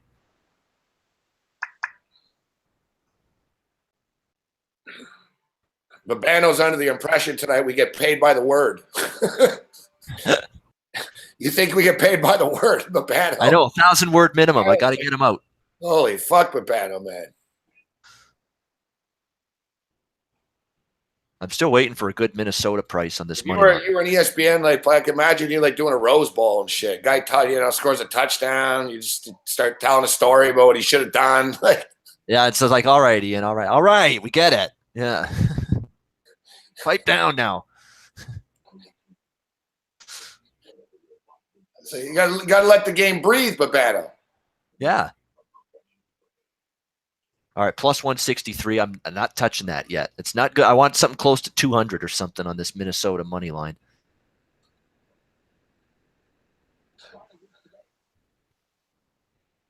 Yeah, Bill Walton. I know. It's true. He's the Bill Walton. Except Bill Walton has these weird stories about getting stoned and all that and going to see Grateful Dead. I don't have those to bring out in my repertoire. You're not a 4-time NCAA champion. I don't have the basketball resume. MVP. I know that exactly. Didn't work with Steve Snapper Jones for 20 years. No. I was big man. He's like, Bill Walton doesn't know anything about basketball. It's like, yeah, he doesn't know anything. I don't know. I find that guy weird, oddly entertaining, bizarrely enough. I know he drives people up the wall, but... Who, Bill Walton? Yeah. He's the best. I think he's just oddly funny and entertaining. I don't mind him. He's a smart guy. Do I think these teams can beat the Patriots? Highly lucid, but that's all right. That's what makes him fun to listen to. Yeah, they can beat. Look, the Patriots have never won a Super Bowl by more than 4 points. So every Patriots Super Bowl they've been in has been close. Like every single one of them has been close. That's true. What was that stat? We'll bring that up, of course, with New England in the Super Bowl again. Laying points with New England in a Super Bowl, not been a good thing to do recently. Steve Snapper Jones. Yeah, I forgot about Snapper Jones. Yeah, who passed away just recently. Bad tackling by Minnesota. And a first down Eagles. My goodness. This is something you almost never see. Missed tackles in the open field. One by Anthony Barr. I think there was a second one. Teresa from TSN. Who do I prefer? I don't know. I can't tell who's who. Fuck, they all look the same. Every TSN chick has the same fucking haircut. Who's who? Hey, I wouldn't mind Natasha Stanishevsky knocking on my door, bringing me food like in that commercial. But can you find something better than McCain fucking potato wedges, please? Can we look at this big? Get a little step it up better than that? Yeah. Fucking Eagles going to take a. They can think points now. All 3 timeouts left and 90 seconds to play with. He's looking for a big one. No one home. Oh, nothing there. Not really sure why number 34 didn't try to run and intercept that, but I think that was Sendejo. Sendejo's not right in this game. He's just not got that burst. That's right, Vitalist. But the thing is, the Vikings are looking worse than expected, right? So, yeah, right now that's the deal. It's the New England Patriots minus 7.5 against the Eagles and minus 3 against the Vikings. At least that's what it was before this game. 2nd and 10 here. Minnesota needs to stop desperately. This could be one of those. There you go. They got some pressure. Threw it out of bounds. This is big because, again, Philly's got a chance to score at the end of the half and then do the old double whammy here and score first possession of the second half. So this is big time right now for Minnesota. They get off the field. No points. The way their offense is playing, they can't afford to fall behind by too much. And especially now, if you get the stop right here on this 3rd and 10, you've got all 3 timeouts. You're going to have about a minute to go to do something. Settle down, Jake Scammell. I don't know if the under's looking good now. We're still in trouble, but yeah, come on, please don't jinx it. Let's just take it one play at a time. 3rd and 10. Nick Foles back to pass. How'd he get rid of that? Oh my goodness! Touchdown Eagles! First of all, how did they not get to him? They had 3 guys around Foles. Nobody got to him. He stepped up and delivered a bomb and a perfect throw. Unfucking wow. What were you saying, Jake, about the under looking good? Yeah, Jake, thank you. What were you saying there, Jake? No, I don't blame real. It is what it is. How the fuck did they not sack him? How the fuck did they not hit him there? They were buzzing around that pocket the whole time. He just steps to the left, steps to the left, steps to the left. And he finally found it. Jeffrey way down the field. Wow. Vikings. Remarkable. That's total fucking breakdown. Total breakdown by the Eagles' fucking defense. Yeah, and the secondary.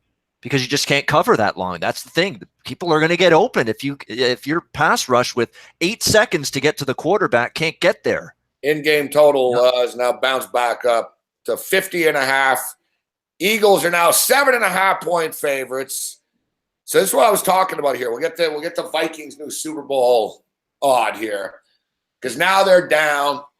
I bet you the Vikings are probably 6-1, 7-1 to win the Super Bowl right now. And here we are. There's been 4 fucking touchdowns in the first half. And no field goals. No fucking field goals. Just like we all thought. Unpredictability of fucking football, man. I tweeted this shit out earlier, man. You can cap it, analyze it, break it down all you fucking want. And you got Nick Foles throwing fucking 50-yard fucking bombs. Yeah, Vikings are now 7-1 to win the Super Bowl. That's it. I'm in. That's what I'm talking about now. Minnesota plus 350. Sign me up. I'm going in right now. That's the price I want. That's the price I'm talking about. This game's still not over yet. There's lots of football left. You got Zimmer to make some adjustments here. 53-yard touchdown pass for those of you that play the prop over under long touchdown. 53-yard touchdown pass. Alshon Jeffrey now with 3 catches and 70 yards. Nick Foles 12 for 19 up to 148 yards. And I'll tell you what, Nick Foles might be the fantasy steal of the day. Just $4,800 on DraftKings, the cheapest quarterback on the board. Already 11 fantasy points for Nick Foles. All right, let's fucking get a fucking field goal here at least. Make it 21-10.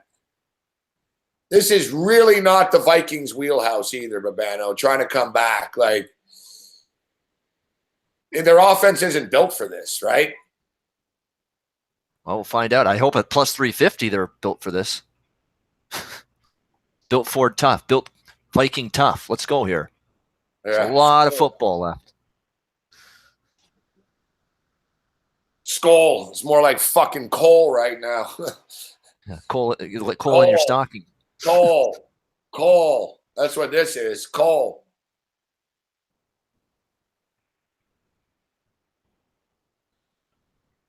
Yeah, you got to go for points here. You got to just,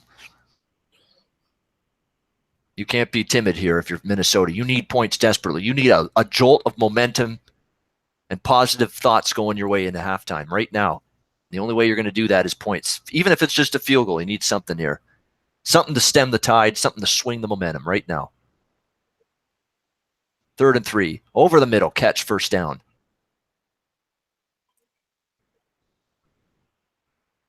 Jarius right to the 43. Timeout Minnesota. 50 ticks left first half. And I've got Minnesota plus 350, guys. I'm in.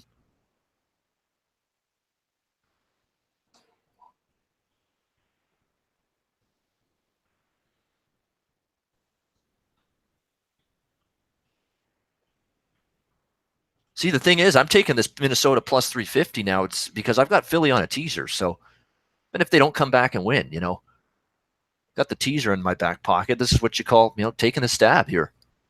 In playoff games, all it takes is one good play for Minnesota to get a little confidence back in their group.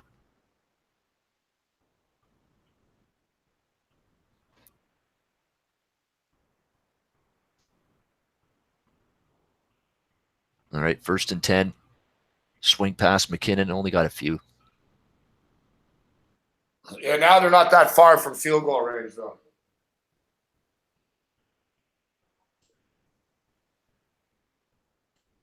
Yeah, long field goal. It's definitely alive here on this drive. They don't have much time. You have 2 timeouts in 48 seconds. I'd love to see that long field. There you go. Oh, no, he missed him. Jeez, it's a bad miss right there for Case Keenum. That's wide open pitch and catch type of throw, sideline route.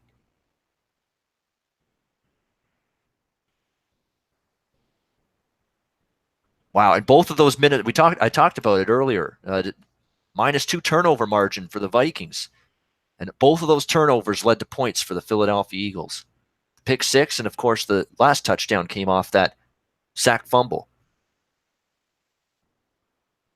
Big playoff turnovers, killers.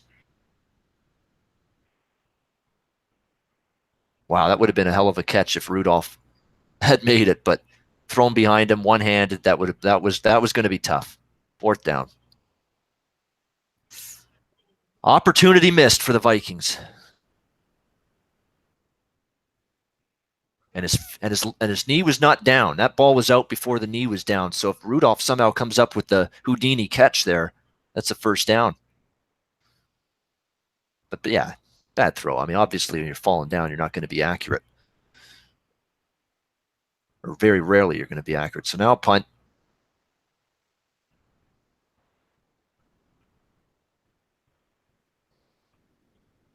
Down it. Oh, my goodness.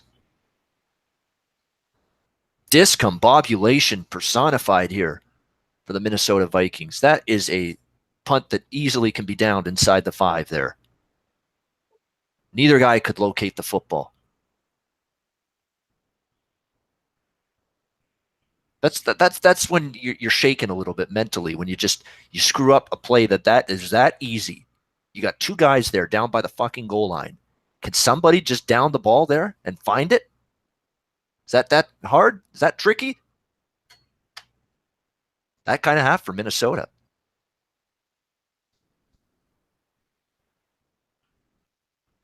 Give Philadelphia credit. They've been opportunistic. They've forced some turnovers. And they've turned them into points, which you have to do when you get those opportunities.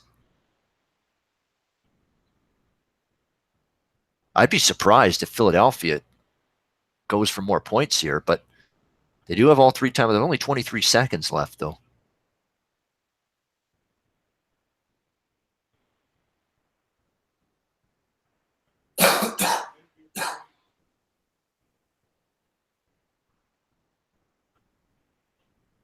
There's a bunch of happy humanoids in Philadelphia Eagles greenies right now in at the link. They're loving this first half showing by their beloved home team. The Eagles are indeed flying so far. Oh, Rhodes also not on the field right now. Well, now you can think about scoring points. Wide open. They get a long field goal here if they can fucking stop them on this snap. Wow, Harrison Smith getting burned. Sendeo's got absolutely nothing in this football game in terms of positive play to bring to the table. He's had a terrible half. It's a fucking route. It's a route. And Ertz, how about Ertz? I mean, I didn't think Ertz would be. I thought Ertz would be contained a lot more than this, but he's having a hell of a half. Now they're in that long field goal territory, 33-yard line right now. Ajayi dumps it off. Oh my goodness! The long field goal. Screen pass to the 20, long field goal down the tubes again. Well, now they will kick a field goal, but it's not going to be in long field goal territory. Yeah, at least it's one fucking field goal. Yes, we got our shot with Jake Elliott coming on now. Wow. Going to be 24-7 at the half, man. Vikings now 8-1 to win the Super Bowl. Huh. The Patriots now minus 250. So you're seeing here basically the market or the computer, essentially, the odds maker, which is a computer, fucking showing no love for the Eagles. Like, the more the Eagles score, the more the Patriots become favorites. You know what I mean? Yep. Like, they went from 175 before the game started to 200, now to 250. So this is pretty much what the money line's going to be on the Patriots in the Super Bowl, essentially, you know? Hey, Eagles have played disrespect card last week to a T against Atlanta, and they're playing it so far through a half tonight. I'll tell you right now, I mean, I'm not an Eagle hater. It's not like I'll go down swinging that much. It's like, I'll take the 7.5 points with the Eagles in the Super Bowl. Their defense to me is capable of frustrating Brady enough for the duration of the game. Like Jalen Mills could have problems, but he always had problems, and they get by. And it's a bend but don't break. And the whole Gronkowski thing as well. We don't know, Gronk's status, right? No, we don't. That's after 2 weeks, Gronk will play. I imagine. Yeah. I mean, this would be an improbable comeback right now. I mean, let's be real. I mean, their offense is showing us nothing. The Eagles would really have to fuck this up now. I mean, they're up by 17 points. Oh, now the Patriots minus 275. Well, here is that one play that sort of turned the complexion of the half one more time. We talked about delay a game in Jacksonville. How about the sack fumble? It's 14-7 at the time. The turn of plays, but Bano, they're getting their ass handed to them. There's no one fucking play. That was a chance. They played 100 had and the Eagles have won fucking 88 of them. There's the turning point, Babano. The turning point is fucking after the national anthem ended. Yeah. Yeah. That kind of half for Minnesota. But their one opportunity to really seize momentum back was 14-7 down. They're at the 20-yard line at the time, and then Case Keenum holds onto the ball too long, sack fumble, and then the 21-7 touchdown comes right after that off that turnover and just sunk the sails of the Vikings all over again. Now, there's a lot of football. I got a whole half left, but man, we're going to find out how good of a coach and a halftime adjustment guy Mike Zimmer is right now. This is his chance to really show me. And Xavier Rhodes was out for the late in that second quarter on defense. That's huge. That's your lockdown corner, not on the football field. And it's been a problem. We can clearly see that. Philadelphia is throwing the ball around the parking lot at will against the Vikes right now. Minnesota's up to plus 550. So for anyone in the chat that's daring enough to take a shot with that, there you go. Total's back up to 51.5 at Will Hill. And the current in-game line, not second half line, this is full game in-game line I'm talking about. Philly minus 11. Minnesota plus 11.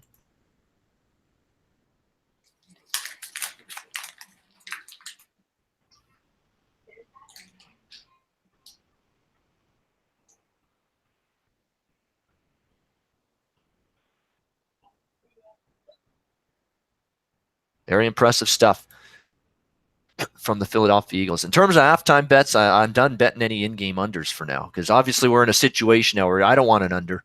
Not now. Minnesota's got to open up. They're down 17. There's no tomorrow. It's win or go home. They can't be passive anymore in terms of offense. They got to let it rip, let it fly.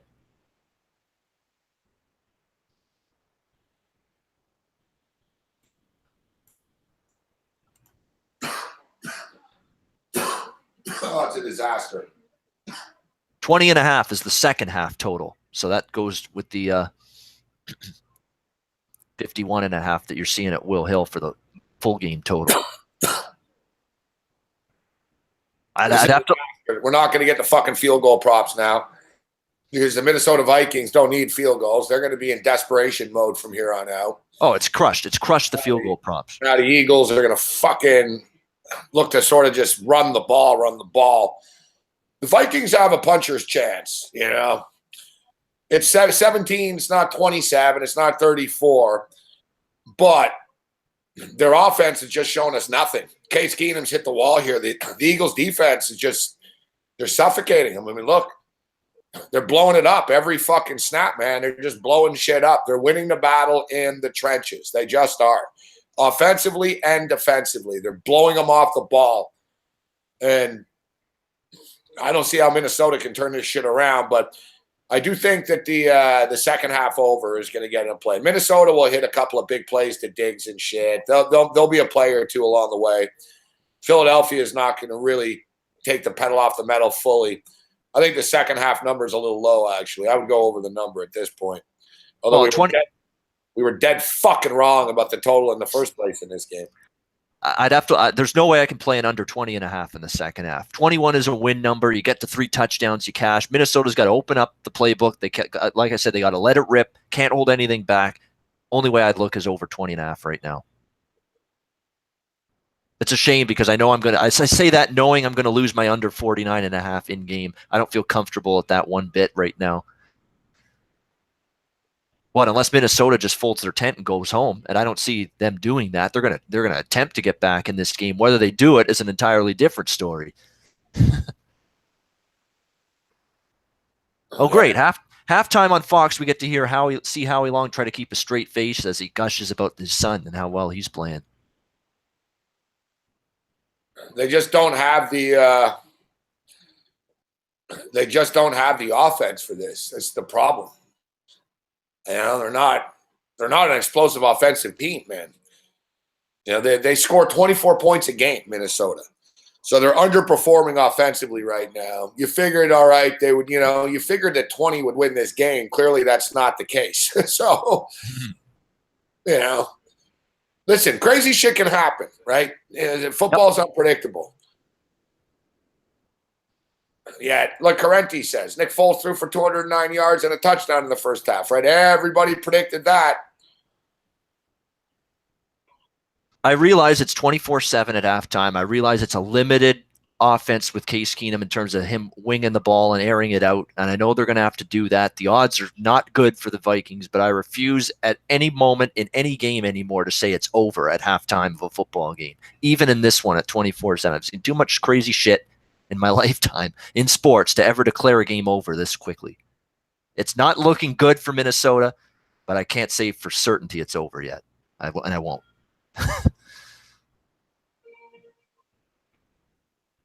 Because it's usually when you say it's over that it's actually not over. Stephon Diggs already 5 catches. His prop was 5.5. Kyle Rudolph only has 1 catch, but that was for the touchdown. Nelson Aguilar's he's got 2 catches. For you prop players, as you stated, Nick Foles just fucking lit it up in the first half. 15 of 22, 208 yards. Case Keenum's 15 of 23 for 149 yards, but as you mentioned, the turnovers, sloppy. I'll cut him a little slack for the long play. The interception earlier in the game. Long fucking, there wasn't much Keenan could do. Keenan was already in a motion. Keenan was throwing it.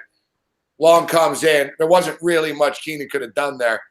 On the fumble, though, Keenan's got to know better, especially after already fucking getting hit from behind. Yep. Like, he's got to know, like, fuck, these guys are getting here in like 2.5, 3 seconds. This has been 5 seconds. I can't just stand here like this. Fuck.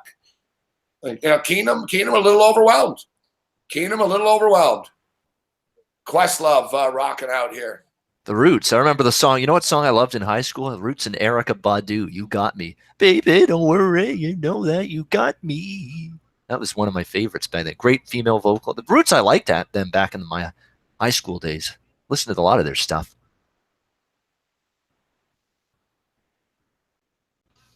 Thing is, Wes, there's not really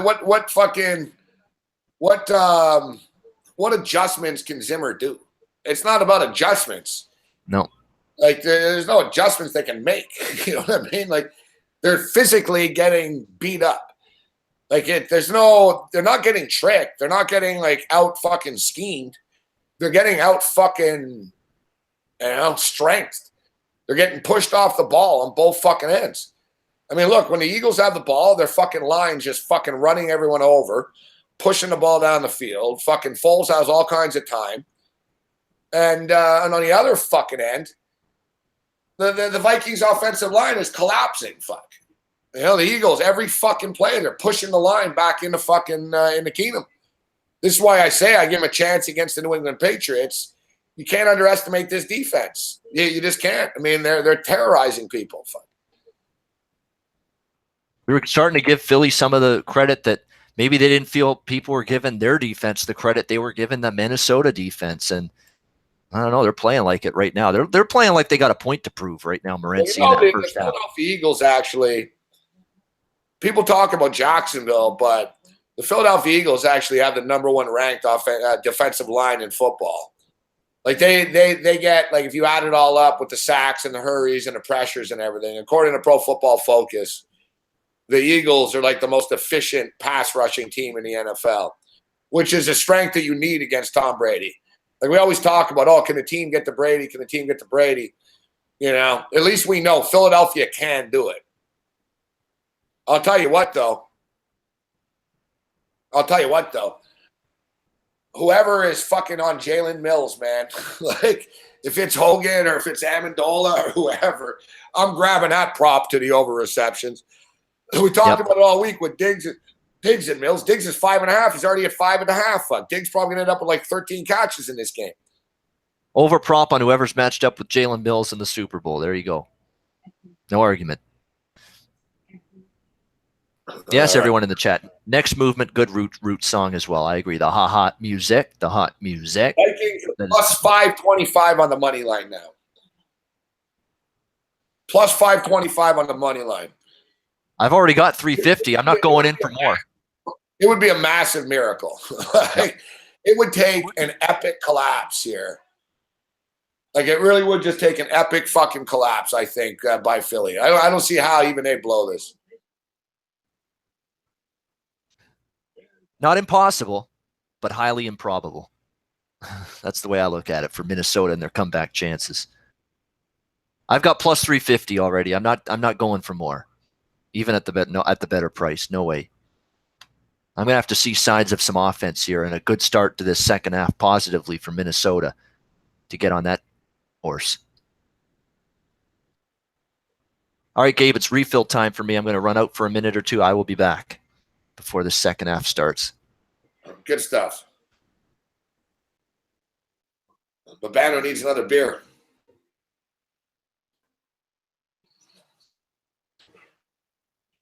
Well, this is pretty depressing. I can't lie. What's up, Jesse Lapine?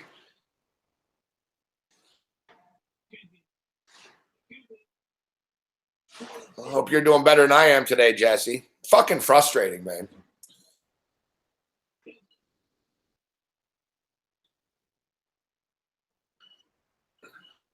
Whatever. We're gonna have to regroup. Whatever happens today, it sucks right now, but ultimately it's going to be about the Super Bowl and how we end the season anyways, right?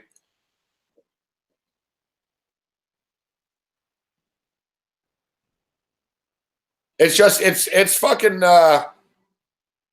it's frustrating, man, being as off as we are right now. I mean, we're way off. The field goal props are fucked. The teaser's dead. You know, we got Minnesota. We need Minnesota to come back and win the game. How the fuck is that going to happen? How are there going to be four more field goals here?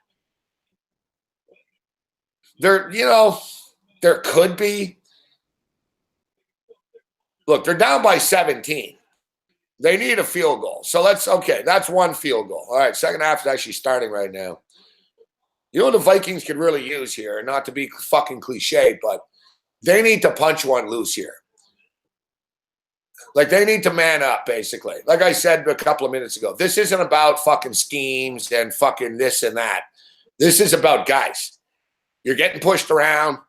You know, you can fucking remember this for the rest of your lives. Like, you fucking rolled over or you want to fight back. And somebody on the Vikings, if they can punch a ball loose here, you know, get a quick touchdown, make it 24-14, put the pressure on Foles a bit, make everyone in the stadium a little bit worried. But this is the same old bullshit, man, with the Minnesota Vikings. I talked about it all week, and it concerned me that the Vikings they're 0-5 in their last 5 NFC Conference Championship games. I remember a couple of years ago, it's about fucking 15, 17 years ago. They got fucking smoked by the Giants, like 44-0 in a conference championship game. Good Vikings team rolled over. You know, they fucking choked against the Falcons. Like, the Vikings haven't been to a fucking Super Bowl since 1977, man. You know, that's a long time of infutility, and they've had their fucking opportunities. They've had some good fucking teams. They always choke. They nearly choked it away last week. We should have been aware that, you know, their history of choking.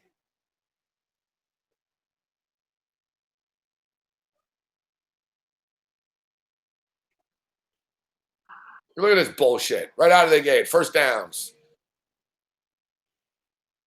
You can just tell, look, Viking getting hurt, slow to get up, bad body language already. Hands on the hips. Okay, look at them. Like, look at them. They all look just frustrated. Like, you know, it's the second half just started. Look how frustrated they look. No one's talking. Everyone just stood there. They didn't even really go into the huddle. They just stood there. Like, somebody's got to step the fuck up and punch a fucking ball loose.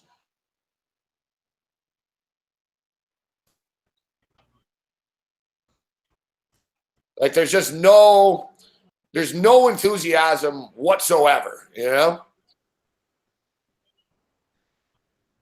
Exactly, Joshua. They look defeated already. And there's a full half of football left. You're only down by 17 points.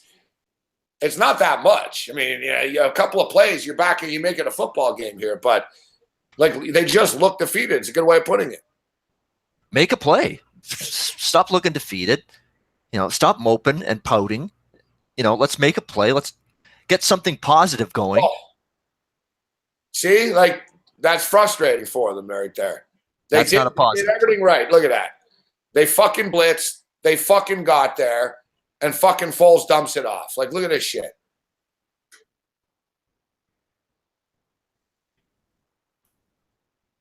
Like, they're just a day late and a dollar short on every fucking snap, man. Like, huge hit on and pressure up the middle on Foles, and he gets it away still and completes it for a first. That is Minnesota's game in a nutshell right now.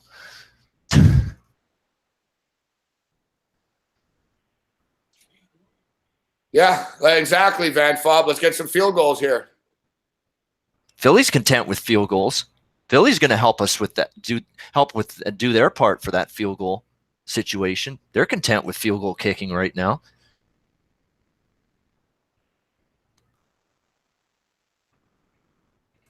Sendejo shouldn't be playing. Sendejo was horrendous in the first half, and that's unfortunately injury riddled related. Dean is right though. The Eagles, they're calling a great game. They're going right. They're going left. You know what this reminds me of? This game plan. It's very similar to the Denver Broncos and the Carolina Panthers. Like the Broncos really didn't do anything. It was kind of frustrating, but like they would run the ball, but they did a good job of. The Panthers would think it was going left and they went right. You know what I mean? Like once in a while, Manning would throw like a little 7-yarder, and every time it was the same shit. Like the Panthers would like nail Manning, but just a second too late. Or they would guess the wrong way. It was just, it's constant. And Philly's doing the same thing. And you can just see Minnesota is mentally getting fucking frustrated. I'm getting frustrated watching it. Like I said, but man, like they're getting there, but they're just not. They've been out of rhythm. They're out of sync all day long. They can't fucking lock. It's like a train. It can't lock on the track. Fuck. They're mentally. Yep.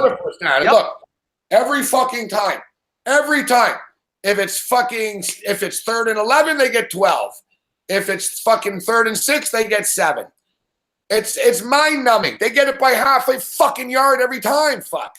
Just enough to move they're just one step ahead mentally and from a play calling perspective right now. Paul's doing a great job, Paul, tonight. I'm not taking anything away from them. They're kicking the shit out of them. I know a few Eagles fans in town, and they've given Doug Peterson a hard time this year for decision-making and play calling. It's time for all you people that have been hard on the guy to shut your yap after this game because he's doing a great job right now. It's been fantastic. He caught it! Another Eagles touchdown!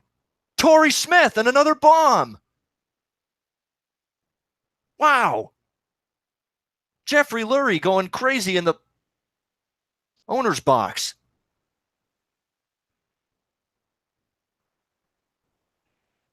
Look at the facial expressions on the Vikings right there on the sideline. They look like someone slapped them in the side of the head with a brick. And they're woozy and they're seeing stars. That was the facial expression right there. What is happening is what they're thinking. Wow.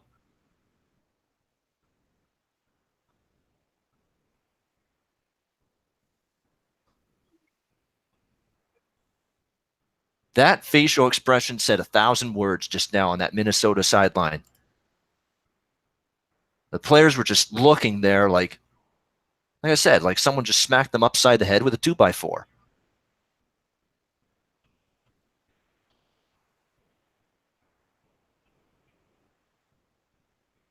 Nick Foles is playing the part of Moses in the 10 Commandments tonight. He's turning water into wine. He's parting the Red Sea, which is essentially picking apart this Minnesota defense. I don't know what's more heroic, parting the fucking Red Sea or shredding this defense the way he is. What's the more remarkable accomplishment? Not sure at this point.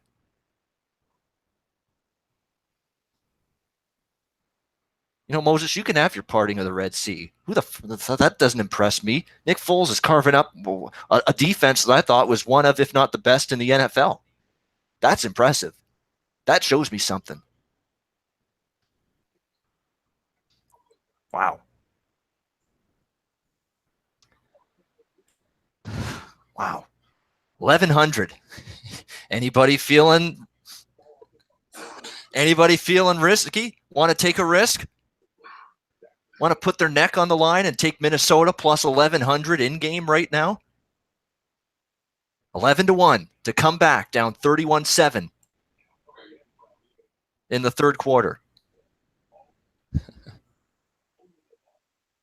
Wow. Disaster from a props perspective for me. The one saving grace for me is, the Eagles teaser. And obviously I didn't even need looks like I'm not even going to need the Philadelphia plus 9 points at this point. There's a better chance of fucking Prince fucking playing the fucking Super Bowl halftime show than there is. But the Vikings coming back right now. No, all you see is the body line. You see the two stares of Thielen and his teammate there on the sideline. It's like someone just, absolutely hit him upside the head with a brick. They're seeing stars. They can't believe it. They're stunned, shocked. They're living in la-la land right now. They can't believe it. Their body language, they were defeated. They've been defeated fucking since the second quarter. Like I said earlier, it's a classic Minnesota Viking choke job. It's a pattern. It's not just, you lost.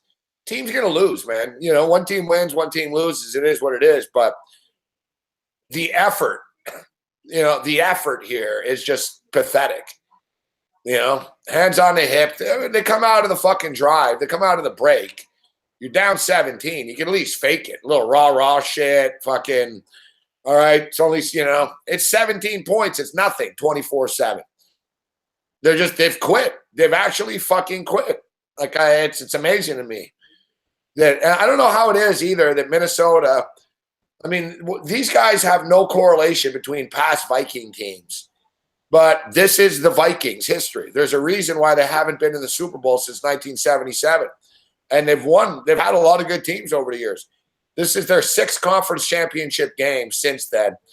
And they get fucking smoked all the fucking time. Like, it's not like, they have heartbreakers. Fuck. No, they get fucking killed every fucking time. Like, it's amazing to me. Like, this is deja vu. I remember fucking watching that giant Viking game, man.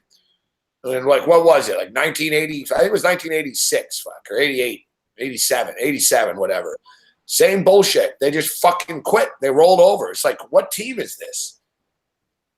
Why is fucking Jay Glazer on my television right now? Wasn't he in LA for the Bellator thing last night for Paramount Network? How do you get to Philly that quick? Jay Glazer's is a globetrotter of a band. Apparently, yeah.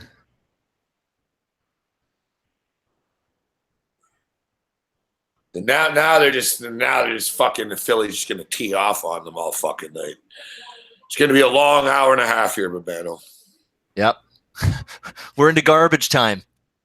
We're filling time now, essentially, for the rest of this game here on the NFC Championship game, and we're resorting to garbage time and filling time, things to talk about in a 31-7 game. Been terrible. Fucking terrible.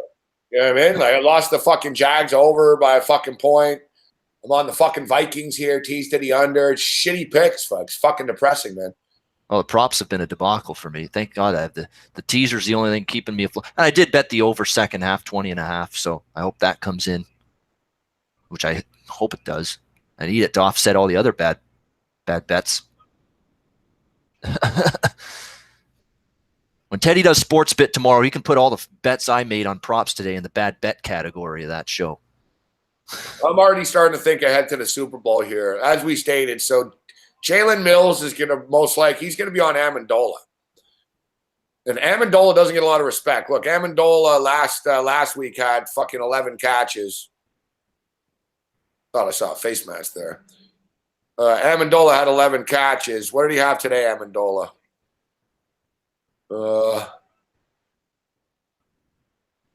Amendola, 7. It's 3.5 today. If you remember, I talked about this fucking on. Actually, I was talking about this specifically when you rudely stepped away from the TV show the other day. Yeah. But anyway, I talked about Amendola 3.5. Come on, he had 11 last week, so he'll be on Mills. We're talking about Tom Brady. It's not Case Keenum. So, we'll go over Brady completions. we'll go with the Amendola over. One thing I thought about here too, Babano, for the Super Bowl with the Eagles and the Patriots, the sacks over the number. It'll probably be 4.5. There you go. There you go. Stay in bounds. There you go. Almost did. Fucking idiots. If you're fucking idiots. If it's fucking 24/7 you're doing this shit, you got something going. And look at this. They can't stay out of their own way, Babano. He's got nothing but daylight. He fucking like Mick Aussie fucking stumbles into the fucking sideline. Stumbling into the garbage dumpster like in a Vancouver Friday night a few weeks ago. Told you that over in the second half, but I already got all my action in here. I'm fucking screwed. Great catch, but out of bounds, unfortunately. Out of bounds. Unfortunate. They can't kick a field goal here either. This is 4-down territory. Oh, yeah. Later in the game, let's say hypothetically they made it 34-14. At some point, you need the 3. You know what I mean? But it's deflating now. 31-7 and 31-10 doesn't make jack shit difference. You need to get. No, it does not. Yep.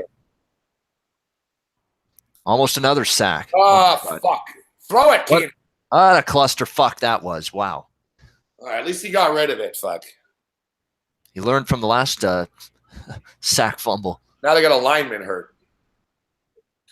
I tell you, swear, Babano, you'll notice when shit goes bad for teams, everyone starts getting hurt too. Yep. And you notice, for the Vikings, Xavier Rhodes earlier, fucking one by one, they're dropping. Dropping like flies. Sendejo couldn't come out. Same thing with the Jags earlier today. When shit started to go bad for them, it's contagious. It's like, oh shit, we gave up a first down, and oh fuck, our linebacker's down. Oh fuck. It's just one after another. Everyone starts getting hurt. It's crazy. You see it all the time, man. Now, you just know, when teams are fucked like that, you just tell. The Vikings, get a little momentum going right now, and their fucking guard just fucking goes down. Fuck. Exactly. Fuck. It's like when the roof caves in on some of these teams, the players just, they go down all of a sudden injury. Yeah. It's like gambling. When shit's going bad, shit goes bad. It's right now for me, man. I can't lie. Shit's going bad. Now, is it an injury or a panic attack? Because the timing of it's awfully suspicious. Yeah, you injured or you having a panic attack here? Yeah. Well, yeah, we think the guy's a little girl. He's had a panic attack. What? I mean, look at Babano, panic attack. Yeah, he's had a panic attack. He's scared. Your life and season flashing before your eyes today, right now, if you're Jacksonville and now if you're Minnesota.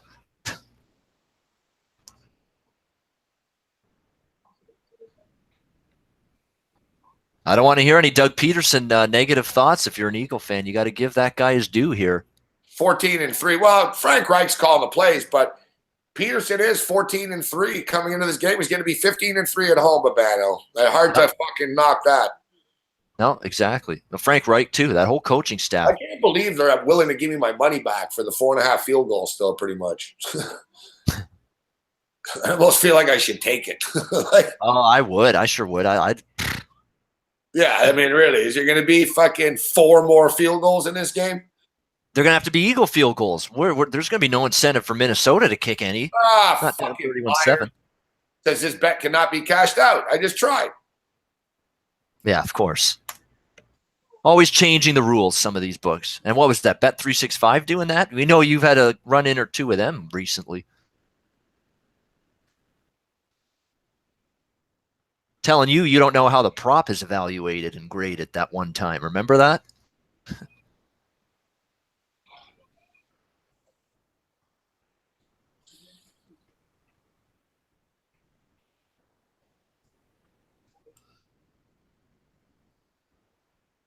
$54.5 the in-game total right now.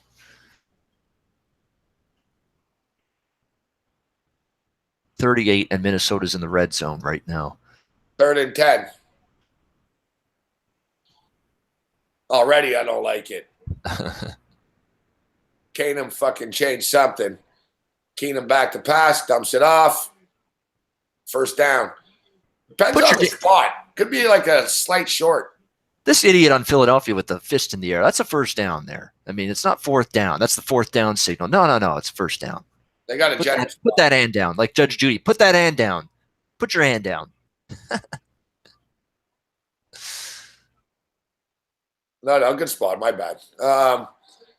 First and goal. Hurry up, guys. You don't have all day here. Fuck. He throws a pick in the end zone. It's fucking lights off. We'll just end the show now. Incomplete. That's stupid. Fuck. What's the fucking point of doing that? Fuck. What, so you're going to pick up fucking 3 yards? Yeah. A slant pattern over the middle when you're down by 24 inside the 10. Come on.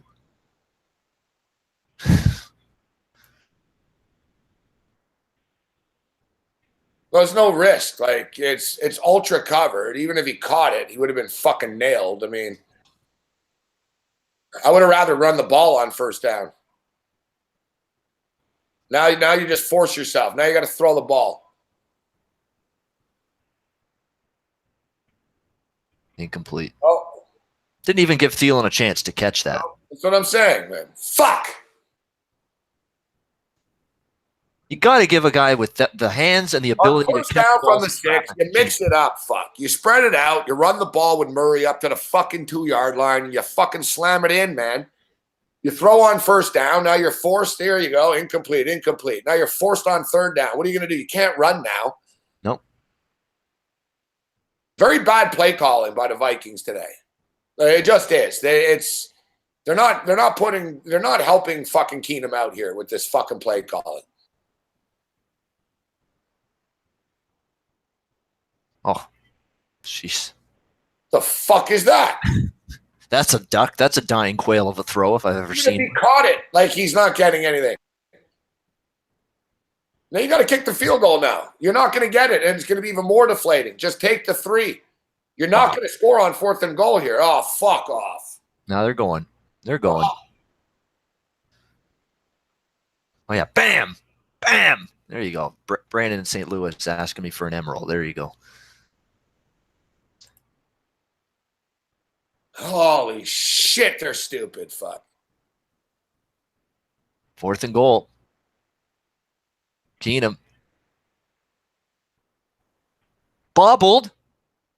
He caught it.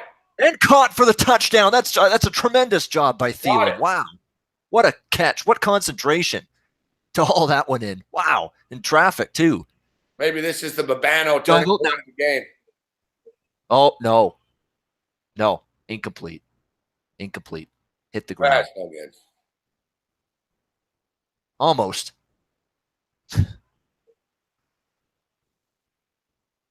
No catch. Eagles will get the ball. Turnover on downs. Yeah. You kick the fucking field goal. You make it 31-10. You suck it up. Next time you score, it's 31-17. Like, you have to know the feeling. Like, you're not going to fucking score. Fuck. Keenum fucking's been missing guys on every snap. You got to suck it up and say, all right, what do we have a better chance? Let's just take the guaranteed 3 right now. Like, these fucking coaches, Zimmer's fucking melting down now and choking. Fucking idiots, man. That's the thing with Zimmer. He's never been down 31-7 this season. Now it's a totally different kind of unique circumstance for him to coach in. Not used to it. The complete choke job from top to bottom with the Vikings. You got to wonder if Shermer's mentally included into this game from an offensive coordinator standpoint. I mean, this is a guy that's going on to a coaching job too next season, head coaching job. They're just choking. No, not good on his end. Like I say, where's the getting the defense to flow sideline to sideline, get them off their spot with a little trickeration? I'm not seeing any of that. It's just up the middle and easily telegraphed short passes that aren't working. The Eagles are sitting on these short to intermediate throws at Keenum all day, and he's missing them, and he's not making them. And when he does throw a decent ball, they're being covered. They're getting knocked down. Where's the deep shot from Keenum? Keenum's got to take a deep shot or two. I haven't seen any of that. Where's the deep shot? Where's the deep ball? Got to open this thing up. You're down by 31-7 for crying out loud. Where's the deep ball? Where's that in your playbook right now? Well, they were just on the fucking goal line with Bano. Oh, fuck me. Nope. Give the Eagles credit. This has been a great game for them. As soon as they didn't run on first down, they screwed themselves. Yep. They put themselves in a fucking must-pass situation. I don't like the play calling. I didn't like the fact that they fucking went for it on fourth down. You've got to weigh the fucking the balance. Like, all right, do we have a chance? I mean, you go for it. All right, we're moving the ball. We can make a play. It's like, no. On the play before, Keenum, and look at the play calls. And you're talking about a deep ball. You're right, though. They're not even going to the fucking end zone even. No. They're on the 8-yard line, and Keenum's dropping back the pass and throwing it to the 5 all the time. Like, what? I don't know. What are you going to get out of that? Like, it's just baffling to me. And then on third down, he fucking not even close to the receiver, sails it. So let's go for it on fourth down then.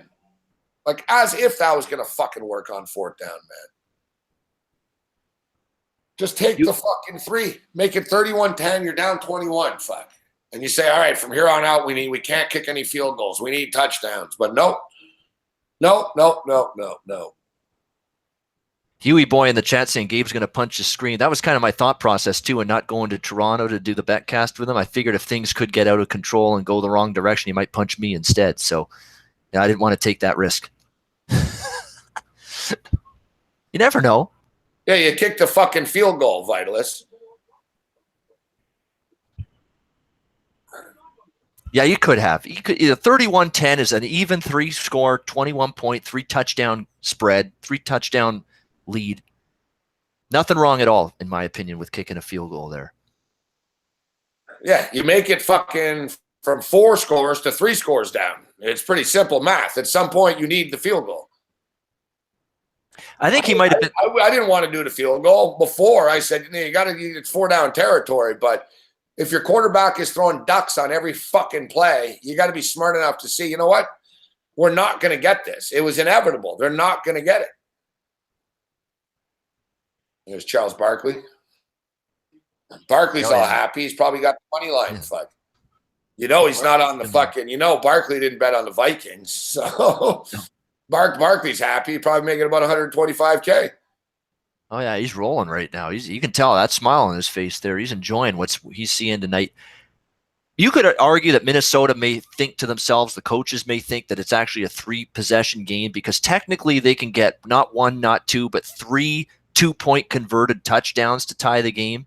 But I'd still kick the field goal. I still think you got to kick it there. I know 3 2-point converted touchdowns technically would tie the game, but that's asking a lot, is it? You got to get 3 touchdowns and convert the 2-point try 3 times. That's asking a lot. Exactly. You're not doing it, It's just basically, like I said, it sucks. You don't want the 3, but it's better to be down. Would you rather be down 31-10 right now or 31-7? You know what I mean? Yeah. It's pretty simple. Yep. And you kick off and you fucking play some D and, next thing you know, you're down 31-17.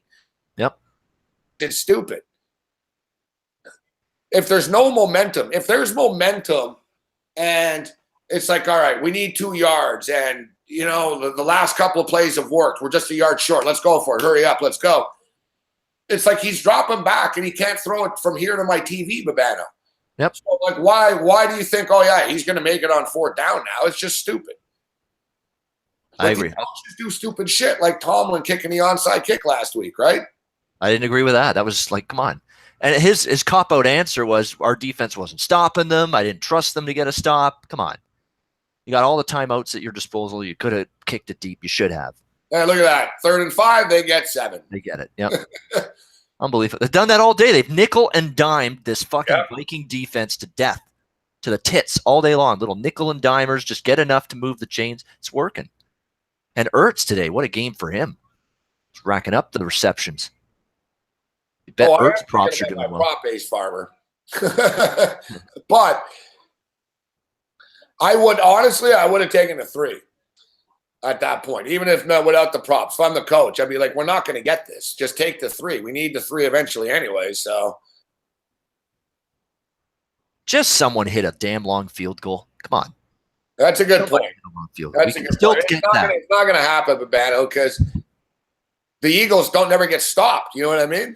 like if the Eagles are running, maybe they kick a field goal, but what are the chances that we actually they stop them on the 30? Like, no, I think I'm going to go 0 for Babano. I think it's going to be one of these 0 for 5 type deals on this game. You know, if I just play the teaser that I loved all week long, but woulda, coulda, shoulda, didn't. New England teased I like Philadelphia. That too. I even said Patriots, and then you can't argue with the Eagles plus 10. Yeah, that's golden. But then a few prop bets later, and a few in-game bets later, and a Minnesota plus 350 money line stab, which was, and you screw up a good thing really, really quickly. Yeah, you just think, there's no way we can lose all the bets, right? Yep. Oh well. Welcome to the real-life world of sports betting on a daily basis. You have days like this. It's not all peaches and roses and cream and rainbows and sunshine and lollipops. It doesn't work that way in this industry every day. So it's these fucking games, man, where these days you got 1 and 2 games. You're just fucked if you're on the wrong side. It's not like a regular NFL Sunday where it's like, yeah, whatever. I lost 2 games at 1 o'clock. Fuck, by 4:30, you don't give a shit, right? Yep. You know, this is different. You're stuck. And now there's no game tonight. There's no Monday Night Football tomorrow. It's the Super Bowl in 2 weeks. Look at that play by Foles. Look at this shit. What a play by Foles. Like, Foles is playing ridiculous today, how good he's been. Dude, you or I could do this shit against the Vikings right now. It's fucking ridiculous. Fuck, man. Just rolls out. Where's the coverage? Holy mackerel. Anybody on the Aguilar down the field there? A long field goal prop opportunity. It is. This is what I'm talking about, man. All right, where are they? 35 just inside. Yep. Yeah, so this is what I'm saying. So if we stop them here, and we're in long field goal territory. They're not going to stop them, though. You know what I mean? I know. Can you believe that? We're talking about this Minnesota Vikings defense, and we're wondering if we're going to get a damn stop. Yeah, look. Let's see where they are. Where are they? Really, we're wondering, can I get a stop? Can I get an amen? Can I get a tackle in the open field? There we go. There you go. That'll help. Yeah, listen, we're imperfect. No, we're imperfect. The only thing is, the Eagles might say, fuck, we're up 24. We don't need free anyways. And why risk it getting blocked and giving them field position? Let's just punt. They might do it, you know? 2nd and 12. They're in that range. I think at this point, it's going to be a miracle even if we fucking get the long field goal. Like, I don't even think that we can get this. 2nd and 12. Yeah, no, exactly, Brandon. It's going to be worse if they win. Look at this. Yeah, we just lost the long field goal. Look at that. First down. Hey, why not, Babano? They pick up 13. All day long, they you're fucking gutless, man. I swear to God, Prince, we should dig Prince up right now and put him out there at fucking DB and linebacker because he will make more fucking plays than you. Wow. You guys are as soft as the fucking music from your fucking city, man. Fucking Soul Asylum and fucking Macy's fucking Marcy's Playground and shit like that.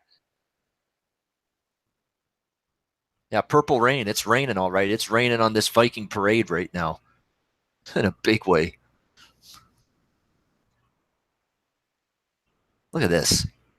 Look at this. Look at it. It's like we're Babano. It's like we're watching Alabama play fucking Kennesaw State or something. This is clearly a team that's realizing, hey, we've reached the end of the road. There is no coming back. There is no tomorrow, at least in terms of this season. There is a tomorrow, obviously, literally, because they will all wake up. They will all move on from this. But their football road is over. It's hit a dead end. Pretty gutless way to end your season. Like, at least the Jags went down swinging, you know? Like, look at the Eagles. How's that not a block in the back right there? And we get a penalty. Look at number 22. Look at that. How is that not a block in the back? Not that it matters, but whatever, And even Zimmer realizes it's over. Stop for a field goal, Babano. Like, look, everything they do, they're just going to walk it in the end zone now. Look at the Vikings bench. They're not even sweating. You guys fucking quit at the half. Fucking pathetic. You're all just fucking sitting there. I cannot, I can't believe how gutless of a performance this is by the Minnesota Vikings. Zimmer, when he doesn't like a call, he didn't like that call. Usually he's right in the ref's face. He's angry. He's letting them know about. All he does is a little, like some old woman, like Livia Soprano when she's chiding Tony. That's what Mike Zimmer's doing there. Yeah, for a guy that's like, even he's not showing any emotion or any thrust of intensity right now. Yeah, it is a runaway train, Reggie, and it's on a one-way track, fuck. The wrong track. Yeah, Eric Leduc, I know my singing is nails on a chalkboard, but I might have to at some point. We're in a complete rout here, a complete blowout, a runaway. What's up, Eric Leduc?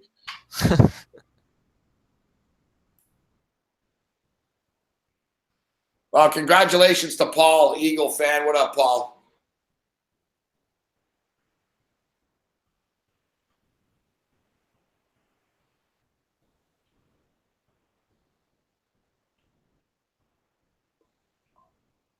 I'm taking the Eagles plus the points, man. I'm not getting in front of this defense and this running game and shit. There was a chat. I just remembered the comment in the chat now. QQQ Wilson, I think, asked it. What do you do if Carson Wentz is healthy enough and ready to return for the Super Bowl? You play him. Yeah, I think you have to play him. Absolutely. Carson Wentz is not going to play in the Super Bowl, though.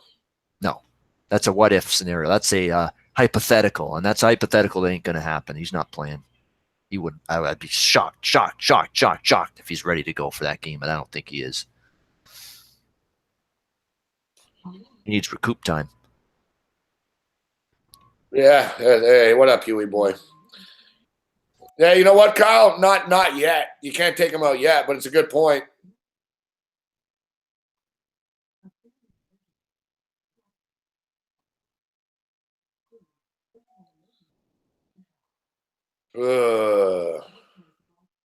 Yeah, purple tears indeed.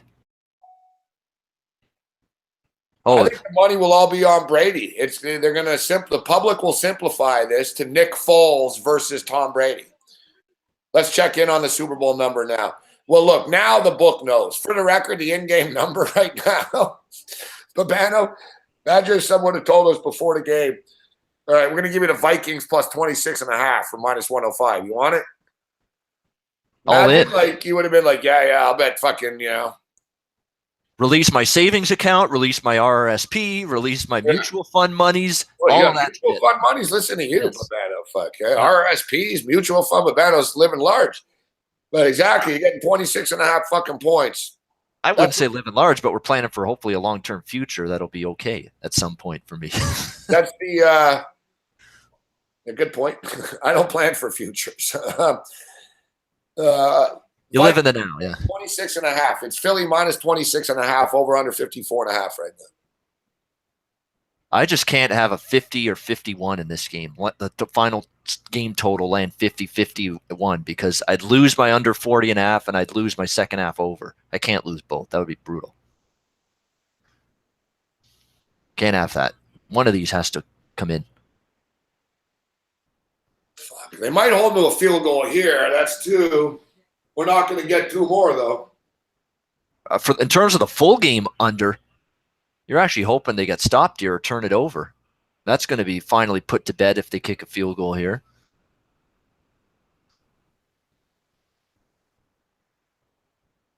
Wow, this Vikings, like no one's talked in the entire half. They just sit there. They're sit there. Nobody's talking to each other. No one's, saying anything to try to lift some morale. Not that they should in the 24-point game in the fourth. But I've never seen a team quit like this. I'm baffled. Oh, yeah, why not, huh? Out battles the corner for the ball. Touchdown Eagles. Why not? Why not? Alshon Jeffrey, have a day. And they got him to make big plays in the offseason. Well, that's official. The Eagles are going to the Super Bowl. It is now. Oh, yeah, you can stamp the word Philadelphia on the marquee of your betting rotations. So we have some official numbers now. Super Bowl, New England Patriots minus 300 on the money line. Philadelphia Eagles plus 225. So it's going to be, it's going to be 7.5. Patriots minus 7.5. Total will be interesting. You know, with this explosion of points, it's going to bump the total up. I imagine the total will be 47.5, 48.5. That's my guess. 47. I see it right now, Gabe. 47.5 right now as we speak. Not a bad guess, eh, Babano? Right on the number right there. Actually, we're getting New England less than a touchdown. New England laying 5.5, 6 right now. South Point just opened -6 New England. Cantor Gaming, CG Technology. Shout out to Matty Holt there at CG. Does a great job. New England -6 there. So -6 in a lot of spots right now for New England. We'll see if the public bumps that up to 7.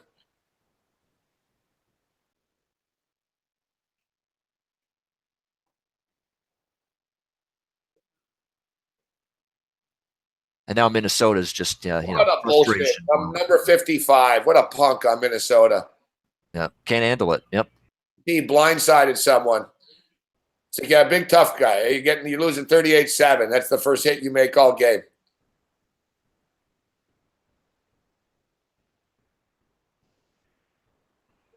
Captain Obvious there, Troy Aikman. The Minnesota Vikings highly disappointed to be playing the way they're playing. Yeah, I'm sure. Just like Phil Simms saying, the Jags, they're young, they're fast, they're going to be in this game. Typical really? Vikings. Yeah, that's the analysis. The Jags are young and fast. They're going to be in this game. How about talking about the scheme? How about the play calling? Some of the plays that maybe turned the complexion of the half around, Phil. How about some of the analysis on that and something so generic and stupid like that? Fucking Bradley Cooper's happy, fuck. I have no time for these TV dolts. I mean, really, I the analysis, I couldn't care less what a Howie Long or Terry or a Phil Simms or Bill Cowher or any of these guys say. Their analysis does not do a damn thing for me. As they said in Kill Bill, their analysis is as useful as an asshole right here.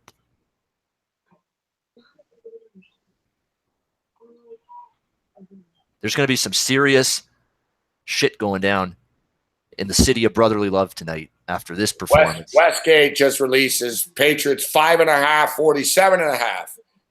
So you know what? It's in that 5.5, 6 range. Yep. The dominance of the Eagles tonight has influenced the number. It was 7.5, like tentatively before today, before this game. You know what I mean? It is. Yep. The dominance, it's impressing some people. I prefer to be getting an even 7. And normally we say, listen, point spreads don't matter. They did and they didn't today. The Jags won. The Jags didn't win, but they covered. And now the Eagles are going to win outright when they didn't need the points. Like if you took 3 with the Eagles, it was a waste. You could have taken them on a money line. You know what I mean? Spread in the Super Bowl is kind of key in a sense that with the Patriots, it's key because the Patriots have never won a Super Bowl by more than 4 fucking points. Yep. You know, you go down the list of their wins off the top of my head. All right. I'm not looking off the top of my head. The Super Bowl that they beat the Rams 20-17. I know that was 2017. The game in Houston when Mick puked on me and Rob Dibble. 32-29 off the top of my head. 32-29. Yep. They went by 3. They did. Yep. What was their next Super Bowl win? Against the Eagles. I think that one was a win by 7. I think I'm going to double check on that. That's what I'm thinking too. Is that the one they won by 7 when I'm saying number 1? Yeah, and that was oddly enough they played. Yep, Philadelphia. I think it was a 7-point margin of victory. I think. Waiting to bring that up, but I think it was. I think that's the one game that they won by 7 or more. The one Super Bowl.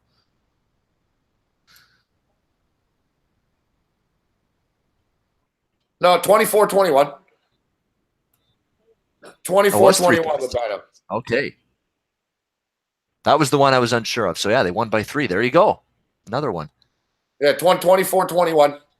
The Giants games, I don't remember the scores. What were the Giants games? But they lost both of them. They lost both, yeah. Yeah, so it doesn't matter. I think one of them was 17-16, and they were both low scoring. What was it? 21-20 and 17-16 type shit? They were under type games, and of course Seattle, they barely hang on and win that one at the end because Russell Wilson. That was their biggest margin. Yep. They scored. That was their biggest margin because they were up by 4. Otherwise, Seattle could have kicked the field goal, right, to tie it. So they were up by 4.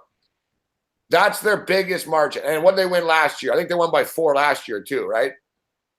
Yeah, 34-28. Yeah. 6. 6. No, what was it last year? Yeah, by 6. 6 overtime touchdown. Yep. Was it overtime touchdown? Overtime touchdown. James White. Yep. All right, so my bad when I said they never won by 4 then. By 6. 6 would get you a push right now if you'd get Philadelphia plus 6 in this game. That's big. What if this game goes to overtime and New England does that deja vu again, scores a touchdown, first possession, they win the coin toss, they go down and score, they win by 6. That plus 6 is huge. You know, if you like Philadelphia in that Super Bowl, shop for the plus 6. Get that number. It's important. This is a game where 6 to 5.5 could be a big difference. Could make all the difference. Yeah, I think you got to take the points. I'm leaning that way right now because, again, I don't know. New England looked a little vulnerable. I know they pulled another rabbit out of their hat today against Jacksonville coming back. That's the thing that's frustrating about these guys. Yes. Like it is. Yeah. Like they didn't look great. When did they look great today? You know what I mean? Like they got gets a fucking first down, they fucking win the game. You know, that's the thing with Jacksonville. You're gonna rue this because Jacksonville could have beaten the Eagles, or it would have been a hell of a game. You know, That's the thing. If you're Jacksonville, you're gonna think, "Holy fuck, man, we could have made it and won the Super Bowl." Like you're that close. I'll tell you what. Let's not forget. Spread goes up though, Babano. I think so. I get very well. Brandon's right. The public is going to jump in and say it's Nick Foles versus Tom Brady. It'll get simplified, Babano. It really will. But, and I know Teddy's been on this theme time and time again, wise guys have been anti-New England for the longest time. Yeah, whatever. They're fucking 10-2 in their last 12 games against the moving spread. Money against them. Yep. They finally didn't cover today. So now you're right. They're 10-2 ATS their last 12. But yeah, there's people that hate New England's statistical profile that think they're still has a good point too. He's saying that it's overvalued. Like I said earlier, that it was 7.5. Yep. Let's not forget too with New England today. Everybody's saying the comeback and all that. Even the thing that started them to get back in the game, that 14-3 drive at the end of the half. How many drives did they have today that were aided and embedded by penalties? Jacksonville penalties, huge penalties, 15-yard roughness penalties, the helmet-to-helmet hit, multiple PI penalties that were charged to Jacksonville. It's a good point. It's not like New England drove the ball down, yeah. I remember I told Paul Bovey, I'm like, fucking underdogs are 6-1. He's like, what does that mean? Nothing. Well, now it's 9-1. That means something. Fuck. It's true. Theme of the underdog. Hey, another interception nearly. Hey. I've got them now 8-1-1 against the spread. Underdogs in the NFL playoffs. 8-1-1. That's pretty darn good. Yeah, and that one game, the other 1-1, it all depends on the Minnesota number, right? Right, exactly. Against the Saints. Yep. It was 6. I had it at 6-1-1 coming into this, so it's going to be 8-1-1 now. That tells you another. With the Pats. The Pats covered the number, and we're forgetting about the first Patriots Super Bowl without Brady. They actually pushed. They lost by 14 to Favre, but it was 14. They lost. They forget about that. I don't like to talk about that one. Against Seattle because they won. They covered against Atlanta last year. What was it? 4.5 the spread last year? We had New England -3, win by 6. Yep. In the Super Bowl last year? Yep. Closed New England -3. You know what's crazy? Remember I was talking about, last night I did a big thing on the show about Minnesota to win 1-6 is plus 280. And I'm like, you got to like Philadelphia to win 1-6 plus 333. I didn't look that far, Babano, to see Philadelphia to win 31 plus points. Yeah, 24 to 31 range. Who had that for plus a zillion?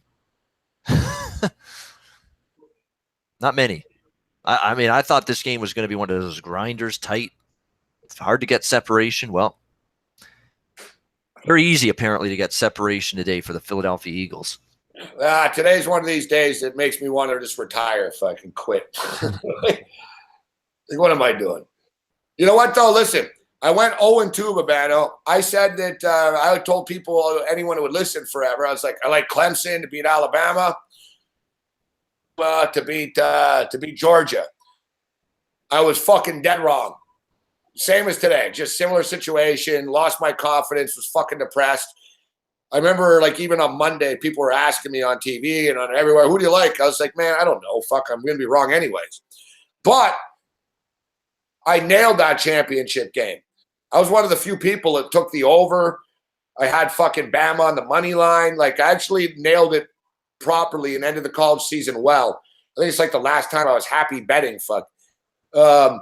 So I'm confident we can end the season. I'm very good in the Super Bowl props as well, and I'm already seeing a bunch of props in my head that are going to come together here.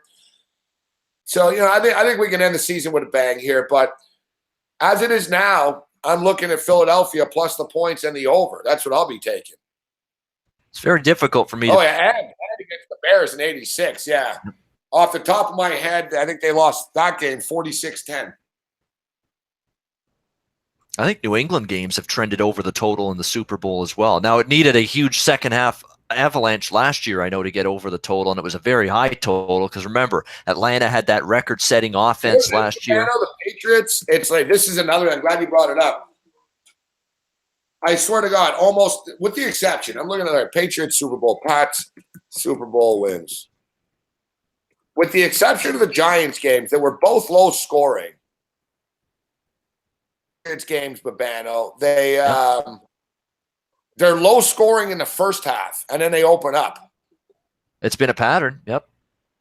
Yeah, like the first game, all right, Super Bowl 20. All right, so we're going back a ways now. Super Bowl 20, let's go through all of them. Yeah, 16, 26 in the second half, then first half of Super Bowl 20 they were in. That was against the Bears. Then they played in Super Bowl 31 against the Packers. This is the one that was a push. America was pissed. Fuck, the spread was 14. It landed on 14. Yep. Oh, how touching. A nice moment. Jeff Lurie and Charles Barkley there hugging each other. There you go. Look at this. They can't even, like, complete fucking pass here. Like, so, yeah. So, anyways, I remember the one that me and Mick, when we were at the Super Bowl in Houston, what was the fucking score here? Let me look at the half. Off the top of my head, I think it was 3-0 for the Patriots, Babano, in 2003. I think it was 3-0 for the Patriots at the half, and I think it ended up 32-29. That game exploded. The Mick Aussie Super Bowl? Absolutely. Yeah, the Rams game, the first of Brady when he won the first time, more points. Let's go by Brady. More points in the second half in that one. Yep. Then the next one was the one that me, Mick, and Sean Starr and Dibble were at. Carolina Panthers. No, my bad. It was 14-10 at the half. 29. And you know what's crazy? In the third quarter, it was scoreless. Scoreless in the first quarter. They put up 24 points combined in the second quarter. The third quarter was scoreless, Babano. Scoreless, yeah. And then they scored 19-18. Panthers outscored them 19-18 in the fourth. 37 points in the fourth. So Brady, that's two Super Bowls that both have had more points scored in the second half. All right. Then that's okay, Gabe, because I usually hit the second half is higher scoring than the first half prop every year in the Super Bowl. Every year I play that. Then they played the Eagles. 14 points in the first, 31 points in the second half. So that's 3-0 Brady, more points scored in the second half. All right, New York Giants, 17-14 Giants. They scored 10 points in the first, 21 in the second. That's 4-0 now. Tom Brady's Super Bowls, 4-0, more points scored in the second half. All right, next Giant one. Giving you guys some fucking real facts here. Oh, I'm sorry. Next one. It is. We're getting you ready for Super Bowl. Patriots Eagles, 14 points in the first. We mentioned. So, boom, that's 5-0. Wow. Keep talking. I love it because I always bet that second half is higher scoring than the first every year when it comes to the Super Bowl, at least most years. It didn't hit in the Patriots Seahawks. They scored 28 points in the first and only 24 in the second. Okay, that's the one outlier then, the one anomaly. Yeah, we're at 5-1 with Brady there.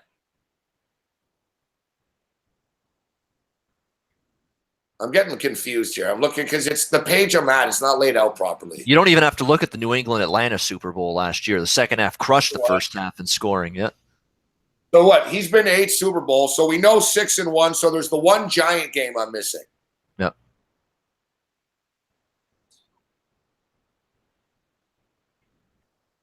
All right, which giant? So I got the 17-14 giant game. Which is the one I'm missing?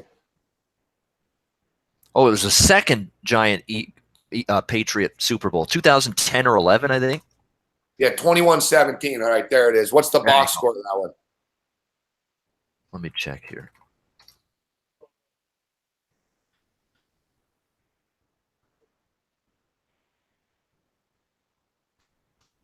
Well, let me look here. I'll find it. 19 in the first half, 19 in the second half. Oh, dead heat. Yep. Interesting. Hey, 19, weird numbers, eh? Yep. 19-19. Yep. There you 19, go. so push.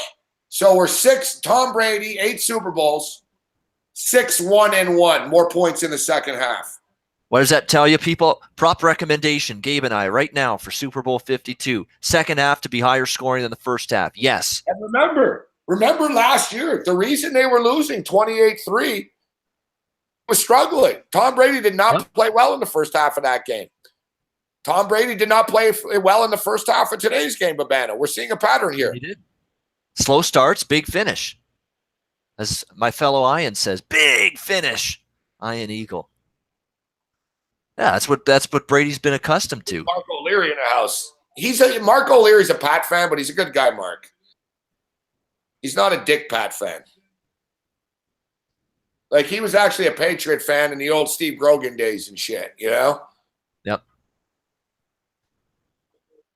What are the odds for that, Kyle? It'll be, it'll probably be minus 125 for second half. Generally, the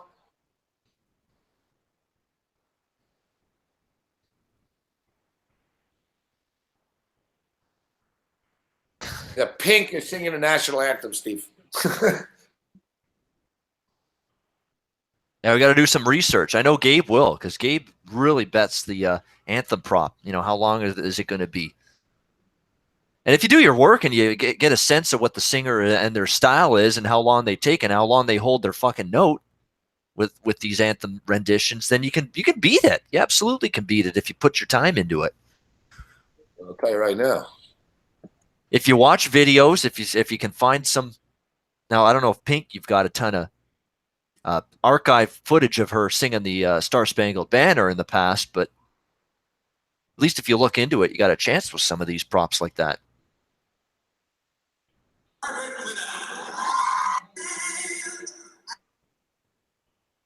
We might as well talk Super Bowl props right now. I mean, there's nothing more to talk about on this. She did the NBA All-Star before, right? She might have. Actually, I think you're right there. Yeah.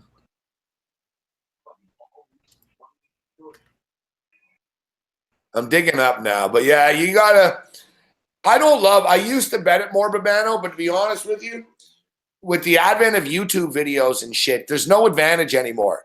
Like, I used to sort of, if you know music, you know the music scene. So if you know music, you can sort of know, all right, like you said, this chick stretches her notes, this chick will be nervous and go fast. You can sort of judge it. But with YouTube now, everyone knows the same shit. The odds makers basically will know, all right, she sang it here at this game. Like I said, I know she sang at an NBA game before. I'm trying to find it. Now, the Super Bowl is a little different. Stooch the man says 148 at a hockey game. Is that true? Is that Pink? Now, you know what? It's deceptive, bro. I see that on YouTube. It's not really Pink at the hockey game. It's not really her. No. That's the thing. You can't think it's Pink with some of these clips you see. You got to make sure. But the problem is, you're right. Somehow these odds makers are going to be aware of, put out a ballpark figure of how long they think it's going to be. More now than they maybe would have 10, 15 years ago. They're on it too. Fuck, man. Looking right here. There's Philadelphia money coming in now. It's usually the prop is usually like $1.58 or so. That's the ballpark. You know what I mean? There's always controversy with this shit, though, Babano. That's the thing. Like, that's why I don't like it. I remember I bet the last time I bet this. I haven't bet it the last few years. The last time I bet it was when I was in Vegas, and I don't do it in Vegas, but I bet it offshore when I was in Vegas. When we went to the Lingerie Bowl, and it was Christina Aguilera. And I got fucking screwed. There was a big controversy, if you remember, because she fucking added words.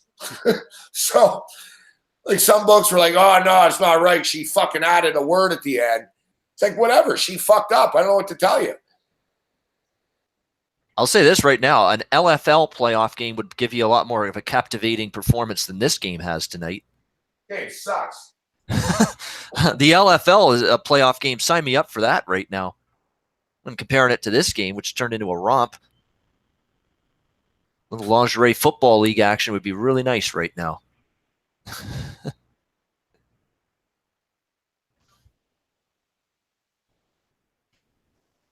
Now, you can tell it's a 38-7 game. We're giving an O, Joe Buck and Troy Aikman to the retiring cameraman. Although it is impressive you work that long in that spot, in that role. What, 35 years, the one guy is a cameraman? That's a lot of time. I'm going to be honest with that. I don't even want a lingerie football. I'll take the lingerie, chicks in lingerie, but I'm footballed out after watching this shit. Yeah. We just have the chicks dance around in lingerie or prance around in lingerie. Do we take the football thing out of it?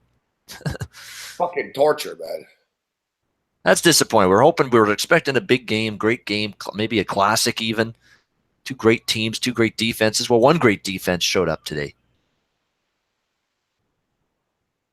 Really, this Minnesota defense just horrendous today. Just picked apart. Offensive play calling just one step ahead of them the entire game. Peterson and Reich, give them credit, both of them.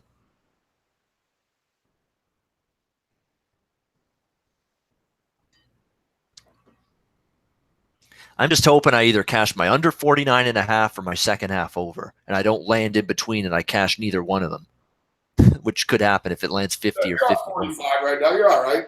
Should be fine, yep. One of them's going to cash at least. The under 49.5 that I bet in game or the second half over, which would cash if they get 52 or more.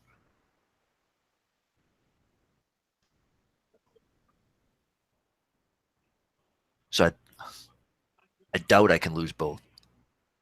Although, can I see a Philly field goal happening to get to 48 and then there's a sack in the end zone and a safety? I could see that 50 and I lose both. I could see that at this point. You never know.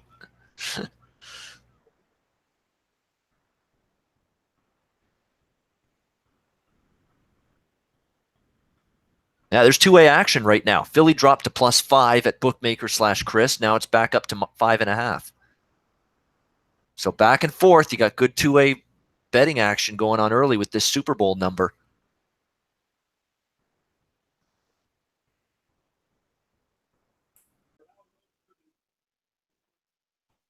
I'm just more excited for next week when it's the week of the Super Bowl. The props get released. That's what I'm excited about. Side and total is an afterthought. It's a sideshow compared to the props. That's what I'm into when it comes to the Super Bowl.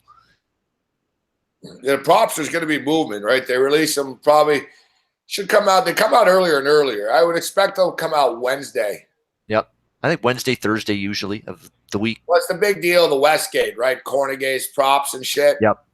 And then they all get copied off Cornegay's numbers. Exactly. But the offshore guys don't really care about Cornegay, right? So, you know, they might fucking pop them out in the morning for all we know. I mean, I was surprised. There were props released for the football games today, Babano, on like Thursday, which was surprising. Yeah, usually conference championship games, it's usually, in the past, it's been maybe the night before, the day of the game. I mean, you got a couple of days before with this game where I saw props have been a bunch of different. I can pretty much tell you what each prop will be. Like the long field goal prop will be 46.5. Yeah. Games indoors, it'll be 46.5. Tom Brady completions, it was 24.5 today. It'll probably be fucking exact same. Maybe 25.5, but probably 24.5. It'll be in that ballpark, yeah. I mean,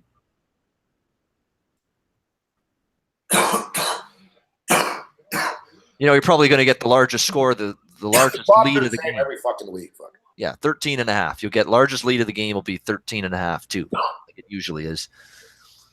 The value in the Super Bowl props will be on the Eagles side of things. Yeah. Because the Patriots props are going to be juiced up high. That's the thing with Brady. Like, look, today was 24.5, and he ended up with 26. He barely fucking got there. You're going to need a clean ride with some of these Patriots players offensively next week to cash props with Brady and Gronk if he plays, but even Amendola. Hogan is one of the guys that might be one of those. If you're going to bet a Patriot guy over the props in the Super Bowl, maybe Hogan. He got a game under his belt here today, got some reps, made a couple of plays. He wasn't a big factor, but maybe Hogan is a guy that Brady targets a little bit more. Hogan hasn't been much of a factor this year. He had a big Super Bowl last year, but we'll get a deflated prop number on him at least. So value-wise, he'll be like 2.5 or something. Yeah. That's what I'm going to be looking at. Case Keenum had him wide motherfucking open. I know. Wow. Like, I know it doesn't matter at this point, but it's like, dude, fuck. I mean, I literally could have thrown that pass. Like, he's wide open. And Keenum, like, at least like a college player now. Can you believe that? Juggled in the air, could have been caught, and then it's intercepted. Just the exclamation point. Wow. What's up, Andreas? I'm not in the best mood.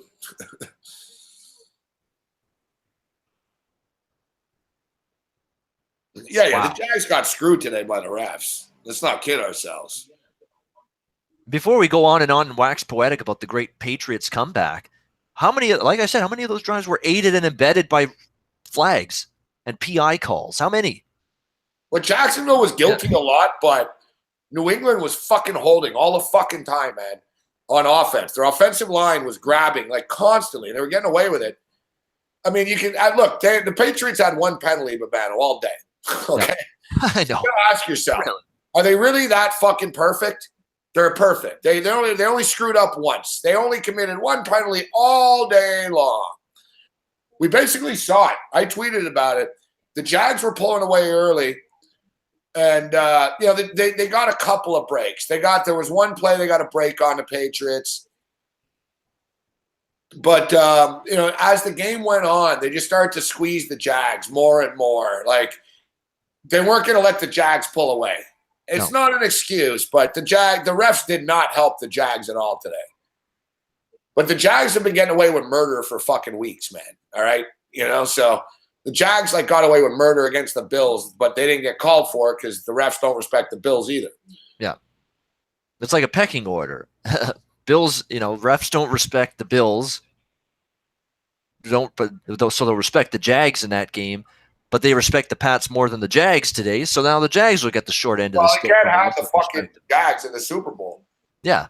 I don't think the league really gave a shit whether it was Minnesota or Philadelphia, but they couldn't have Jacksonville. Well, that's the thing, because then it sets up a Blake Bortles versus Case Keenum, or now we know it would have been a Blake Bortles versus Nick Foles Super Bowl. And, I know Roger Goodell is just flying in the air with enthusiasm and excitement and just – for that prospect happening. No,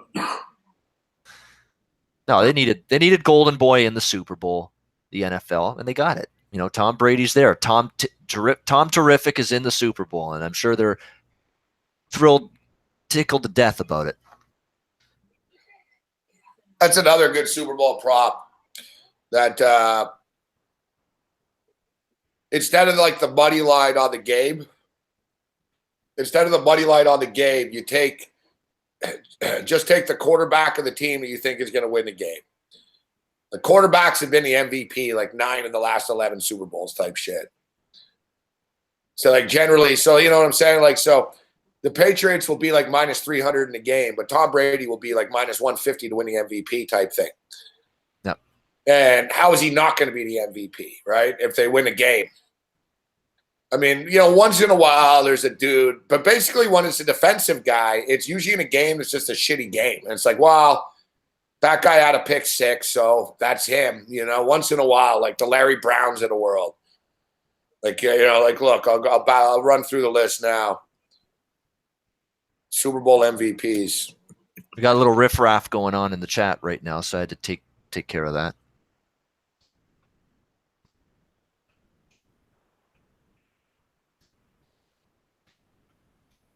All right, so Super Bowl MVPs. Tom Brady last year, Von Miller the year before that, Tom Brady, Malcolm Smith, Joe Flacco, Eli Manning, Aaron Rodgers, Drew Brees, Antonio Holmes, Eli Manning, Peyton Manning.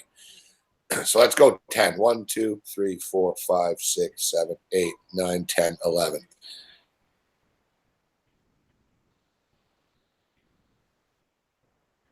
So look, the last 11 Super Bowls, Babano, the MVP's been a quarterback.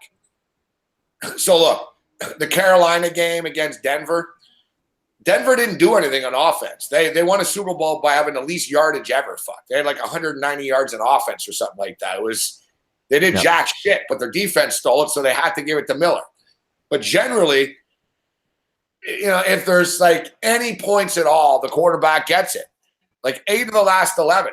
And I guarantee you, Tom Brady will not be minus 300 to win the MVP of this game. So if you like the Patriots, I'm just stating, if instead of the money line, you take Tom Brady to win MVP. And that's been a strategy you've tried to use in years past, because I've heard you say it on multiple shows. That is a strategy. I've been doing this for years. And like I said, it's 8-3 the last 11 years. Yeah. Now, can Nick Foles win the MVP if the Eagles pull this big-time win in the Super Bowl? Yes. Yes. You know what? You have to sprinkle that. Yes. You have to sprinkle that. If it's the Nick Foles of today, making plays left and right, moving in the pocket, moving up in the pocket instead of stepping back. Exactly. Who's the MVP for the Philadelphia Eagles today? Yeah. Nick Foles, right? He's played good. Terrific. Yeah. And look, they won last week 15-10. Foles didn't really play well. But you're not going to play a 15-10 game against the Patriots. This is unbelievable, Minnesota. At least show me. If the Eagles are going to win the Super Bowl, Nick Foles has to throw 2 touchdowns. You know what I mean?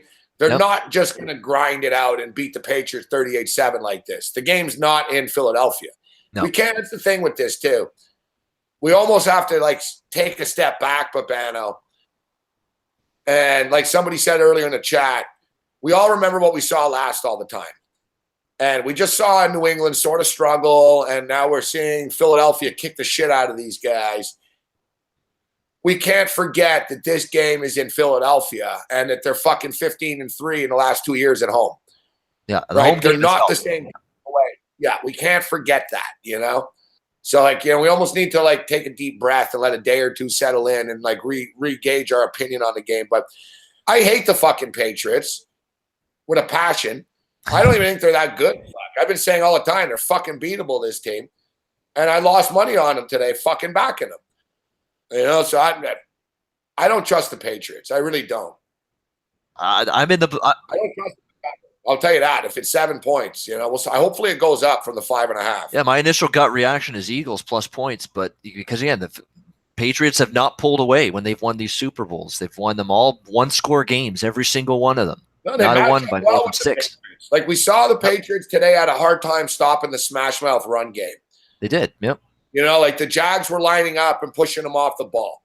The Eagles can do this. They've got Ajayi. They've got Blunt. They've got a nice 1-2 combo that they can use on the ground. They've got a very big, look at this, indoor teams now 0-12 in conference championship games outdoors. Wow. How about that? Stick that in your pipe and smoke it. That statistic. Not even cold out, though. Fuck, man. Indoor teams, 0-12 in conference championship games outdoors. Wow. How about that stat? Wow, that went away for... What a come down for people in Minneapolis, too. Babano, it's it sucks. And it's one tough thing about our job is... Well, Green Bay, Atlanta, NFC Championship last year. There's another one, yep. This sucked, and I can't escape this. Yep. My Twitter's going to blow up. Hey, Morency, you said the Vikings. Tomorrow I got to talk about it on TV. You know what I mean? There's no...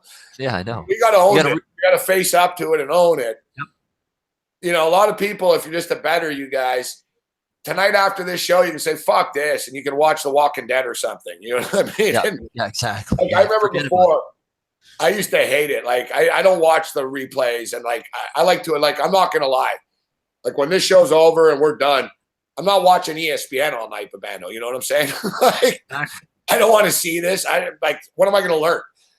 I don't need to learn anything.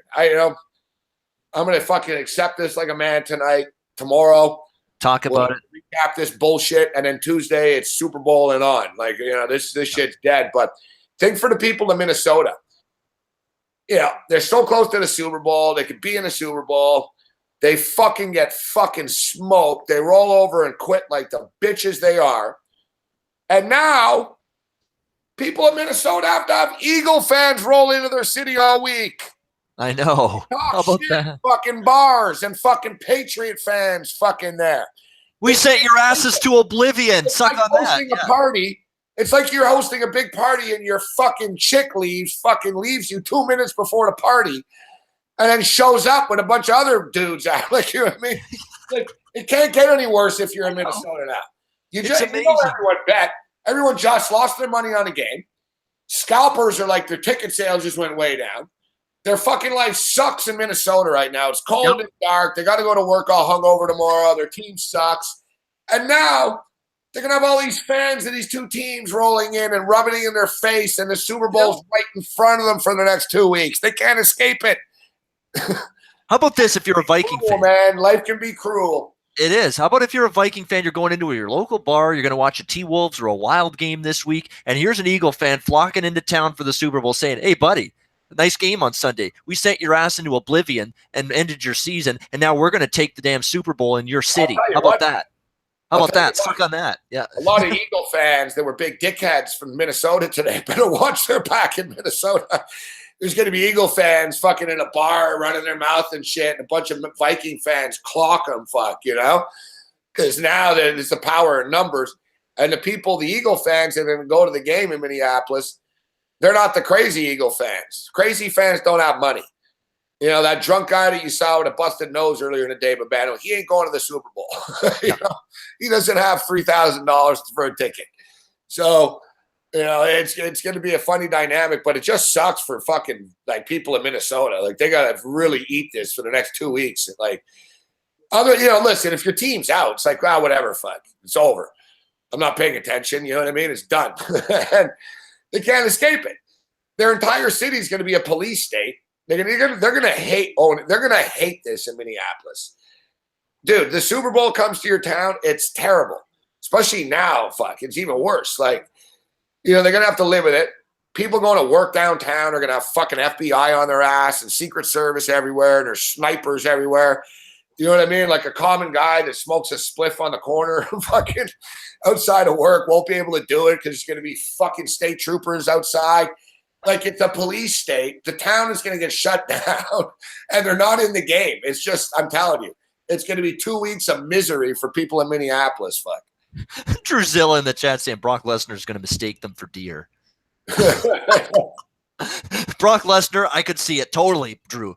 I could totally see that happening. Was the Royal Rumble next Sunday? Is that what we got to bet next week? Yeah, is that it? It's the Babano Betcast, the Royal Rumble. Oh, really? Huh? Wow, I didn't know that. That's an assignment I didn't know I was getting. Yeah, I saw that movie. Big fan. It's a good movie. Yeah, Patton Oswalt. He should be at the Super Bowl. Fuck, they should have him there as an Eagle fan. That'd be awesome. Gatorade bath time for Dougie P. Yeah, Gogster. I thought the Vikings had a strong run defense too. And he leans on the Kings and the Rangers game. I don't know. I just lost 5 bets in a row, bro. What do you want from me? I'll tell you here. Yeah, the Rangers are struggling. I take the Kings minus 160. Any thoughts on the Kings Rangers? That's the Kings. The Kings. I would. I don't like the price at all. I never really laid minus 160 with the Kings, but the Rangers are flaky. This is not a team that's played. Their peripheral stats suck. This team is not as good as their record. Right now, they're struggling. You know who's hot, Babano? The Avalanche. They're playing tomorrow in Toronto, plus 150. I'm on Colorado. No questions asked. I'm just riding this team. Plus 150. Yep, 100%. I'll be on Colorado. No question. I've cashed with them against San Jose, and then again yesterday against the Rangers. I'm riding that team. Babano, but this fucking game only ends up going over by 1 fucking touchdown in the end. I know. Wow. After all that, we could have won the under, but no. In-game under hits, but that's one of these fucking days, man. Yep. Dude, I can show you. I got a stack of Pro Line prop tickets here. 2 or 3, 2 or 3, 2 or 3, 2. It's not even funny. Like, it's not like, really, like, it's not even funny anymore. Like, look, I can't even pick my nose. Fuck, I miss. I can't, like, you know what I mean? So someone said, you can't even pick your nose. They're right. Look, I just poke my eye. Fuck. Here you go, Pick Morency. my nose right now. I'll give you a life preserver right now. Sharks and Ducks are playing right now. It's 1-0 San Jose in the first period. Each of the last 10 meetings between San Jose and Anaheim have stayed under 5.5. So if you can get an in-game under San Jose Anaheim, that's probably worth a look right now. If you're in the recoup business right now, recoup some losses. There we go. The last knee taken, 30 seconds and counting. The Philadelphia Eagles headed to Super Bowl 52 against the New England Patriots as we turn back the clock to 2004 when they played, when it was Donovan McNabb, Tom Brady, and Andy Reid was the coach. This takes away Nick Carson Wentz being the fucking MVP, doesn't it? They don't even need him. Fuck. I know. They're the same team without him. 2 playoff wins for Nick Foles. I think it's time to trade Carson Wentz. Yeah. Who needs that guy? Seriously, trade him. He's holding us back. He's holding us back. Yeah. We got our quarterback now, Nick Foles. You know what's crazy, Paul?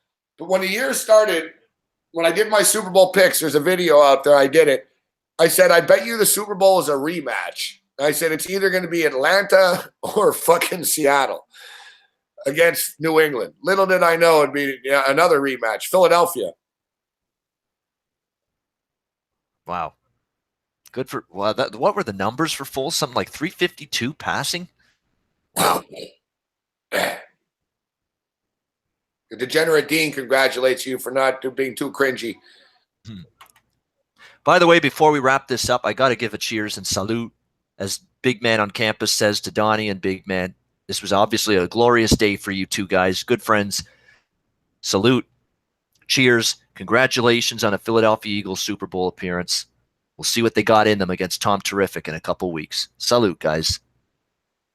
Hope you return home safely and you're alive tomorrow for right side of campus in the morning.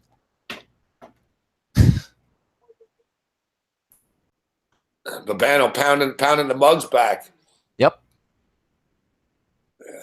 If I didn't have a fucking radio show in the morning, I'd probably open up a bottle of vodka right now.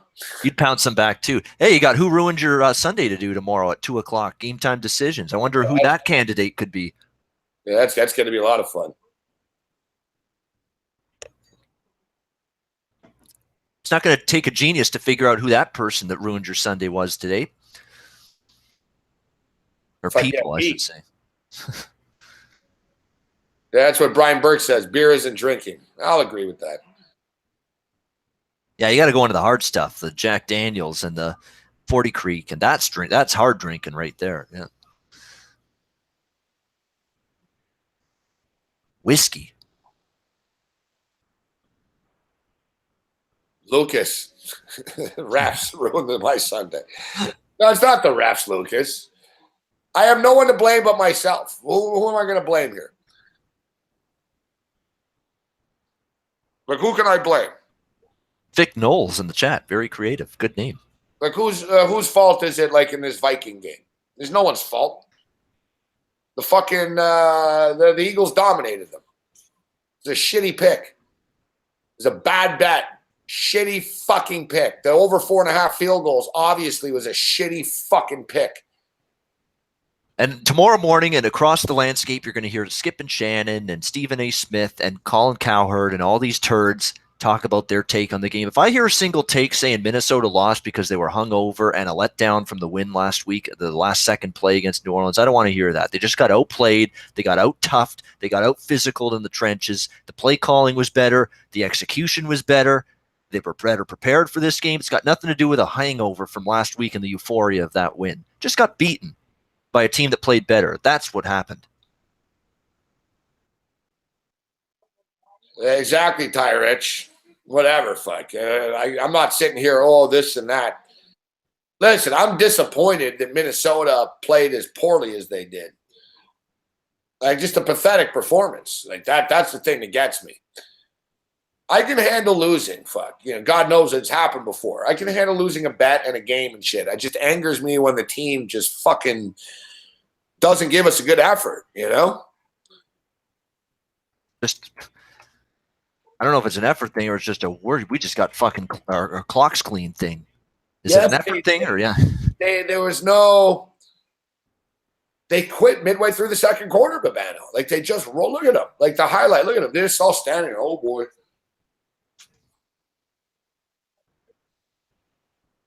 Yeah, you're right. Look, you see the demeanor on the sideline in the second half. It's like they got hit with a ton of bricks. Everybody just that glazed,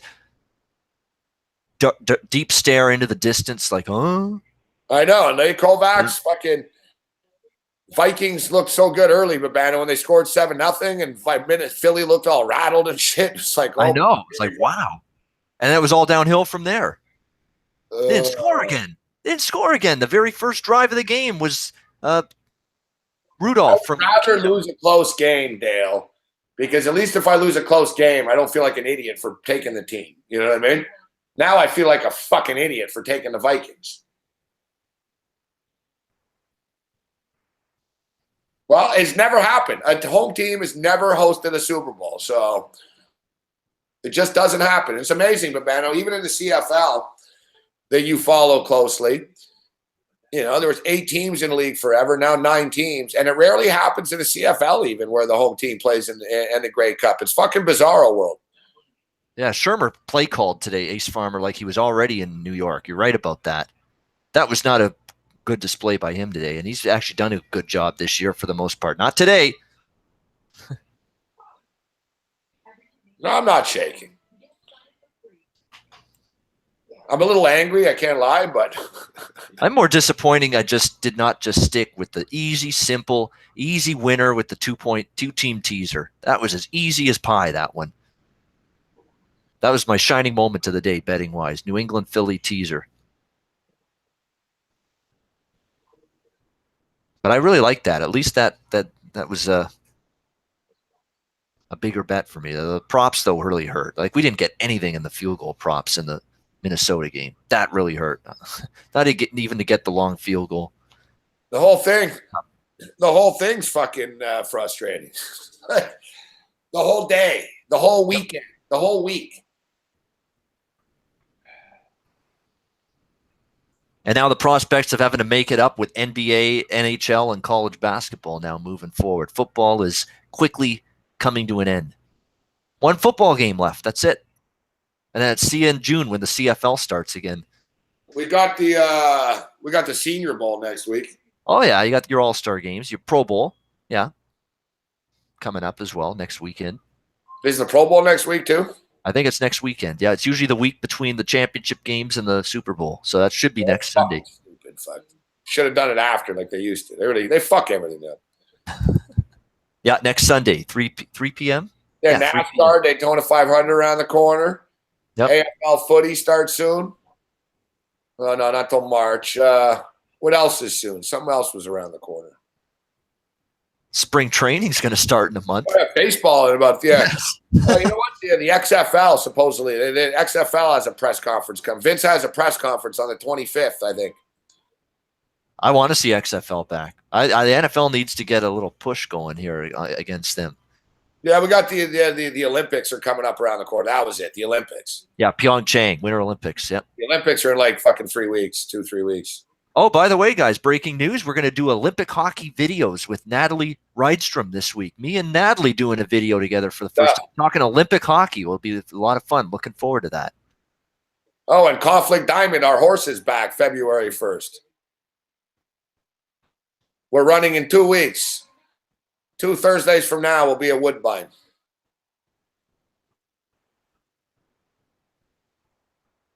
You know what's crazy? I won't see our first race back. Fuck, I'll be on a plane to El Salvador trying to get to Costa Rica. Oh, yeah, the Yaco Beach experience for you, Gabe. You and Donnie down in Yaco. See, Babano didn't hear anything about the horse either. Yeah, Conflict Diamond's coming back. Well, I hope I hope this is the start of good things for Conflict Diamond because he's had a tough go of it. Healthy again. He'll be good. He'll be fine. Positive thoughts. No, the qualifier is done. We got this. The real race is in 2 weeks. We did the schooling on Thursday. This Thursday's qualifications, and then next Thursday's the real race. And next Thursday, I'm leaving for Costa Rica, so I won't see that race. I'm going to be in the air while we're running. Fuck, too. There's no way I can track it.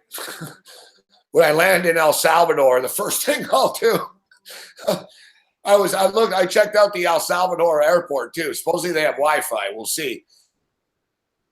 It's going to be funny. I'm going to be in El Salvador looking up how Conflict Diamond do. Fuck.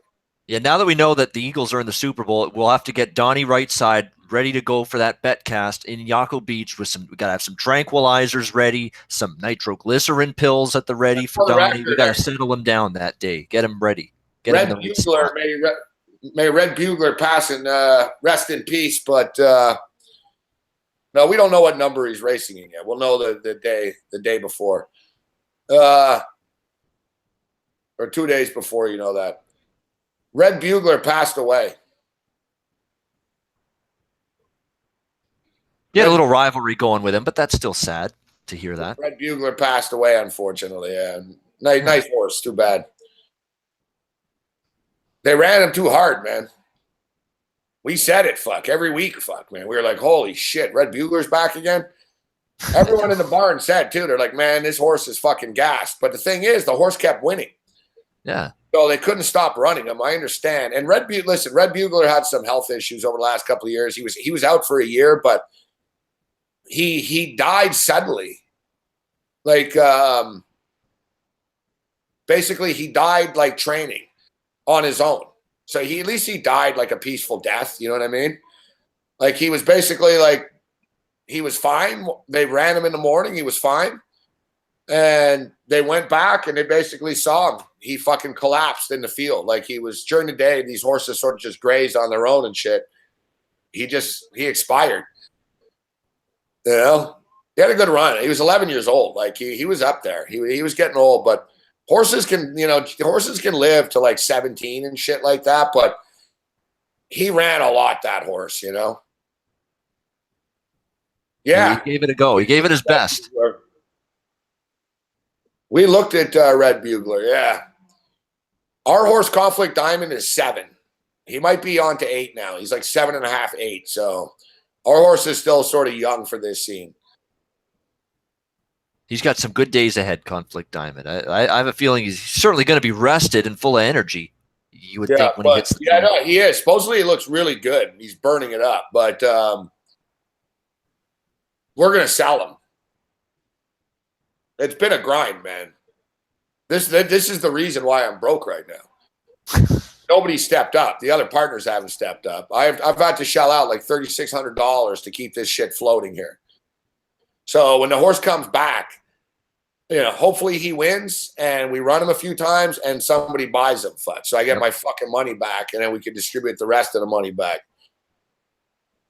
Like, you know, everyone's all happy when he wins, but fucking now that he's been in the barn, you know, I've been the one fucking kicking out the fucking funds this whole fucking time, and it hasn't been a fun time. And now this fucking bullshit. It's like I'm just getting worn out of this shit. It's not a sea breeze type of experience owning a horse. You're gonna have pitfalls. You're gonna have obstacles that you've got to climb up and over and deal with. With his grandkid, good for him. Yeah, there he is. Happy dad. And you know what? The Eagles are going to be able to. Yeah, there's the underdog mask. They're relishing this underdog role. They got the dog masks there. No, Travis got suspended. Yeah, our jockey's been suspended for 6 months. What? Oh, geez, uh-oh. He's a good jockey, yeah, too. It's okay. It's not on us.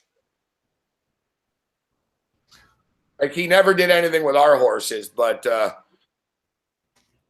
turned out that, Cullen was fucking giving the horses a little extra, a little extra fucking, a little extra boost. I guess baking soda. You learn all the tricks. Baking soda. I guess he got nailed a couple of times for baking soda. He got warned and he got nailed. He's out 6 months. Wow. Baking soda. I got baking soda. Is that, I don't know why he's got that, but there you go. Yeah. Baking soda. What is that song? It was a rap song a few years ago. Can't remember the name, but that's where that's from. You know what? Exactly. But see, the thing is, he didn't do it with our horse, right? He did it with his own horses that he owned. Like he's not like he wouldn't have had a chance to do it. It's like you got to feed. You got to systematically do that. It's not like you give a fucking horse a line of baking soda before the race. You know what I mean? Like it has nothing to do with us. But no, we got a Hall of Fame. We got Mike Saftik. No, baking soda is not. Baking soda, no, I'm dead serious. Like literally baking soda, not cocaine, baking soda. I don't know, man. They put baking soda in their fucking gruel. I don't know, dude. They fucking, whatever. All these fucking jockeys are always getting fucking suspended for shit, man. Never ends. Yeah. You got to get a competitive edge somehow. Exactly. Now they're at Woodbine. We have Mike Saftik riding us, Hall of Fame driver, because it's bigger time. That's where his home track is at. You're in good hands with Mike Saftik. I've not even met him, but I've read things. And actually, when I first got the horse, like I said, our first race back is in 2 Thursdays. Not this Thursday, but the next Thursday. But I'll be in the air literally when we're on the track. But I'll be able to go to the second race. And to be honest, it kind of sucks. But even the trainer and Cody both warned me about the same thing. They said, don't get your fucking hopes up for the first race too much, you know? It's his first race. He hasn't run in 6 months. Yeah, he looks fast and shit. But another thing is we can't kill him in the first race. Like, it's not like, go. It's you know what I mean? Like, we need to ease him back into this. And then we're going to run him on a weekly basis for like 2 months or something, right? So, but it's his first race off. So the goal is to just get him through without getting hurt, essentially, you know? Yeah, I mean, definitely. Cody Saftik, by the way, Mike Saftik's his dad. Cody Saftik, in terms of breaking down an MMA fight, you want a guy that's going to give you the insight, knowledge, and basically analysis you need for a UFC card or an MMA fight. That's who you go to, Cody Saftik. Yeah, exactly. Like his knowledge is incredible. He knows the backgrounds. Yeah. Well, you know, Mike Saftik, Hall of Fame. Yeah, Cody's a great capper, but great MMA analyst. But yeah, Mike Saftik. I mean, Mike Saftik's won like fucking $53 million in purse money and shit. All right. Mike's a decorated guy. I read all kinds of stuff, different cups he won and Confederations Cups and all these different racing events that he's won over the years. Yeah, you're in good hands with that guy. He's accomplished a lot. He's won a lot. That's what matters. So as Boys to Men would say, this is it. Even from Philly, this is the end of the road. Yeah, I can't let go. It's a natural.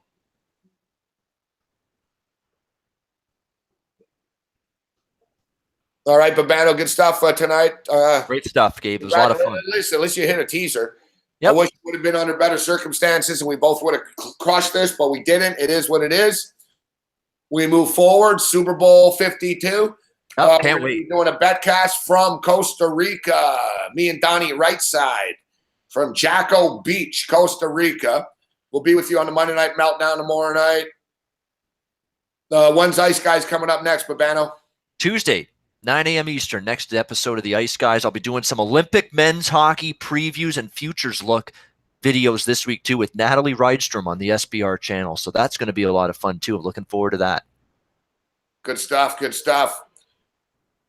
How can I get there? I can't find see you later, Max Hill Country, Drew Crawford, Bruce Chad, David Hutton, Tony Corrente, Ace Farmer, Joey Crawford, Human Herd, Lucas, Golfer, Paul, Eagle Fan. Congratulations, Paul. See you later, Aaron.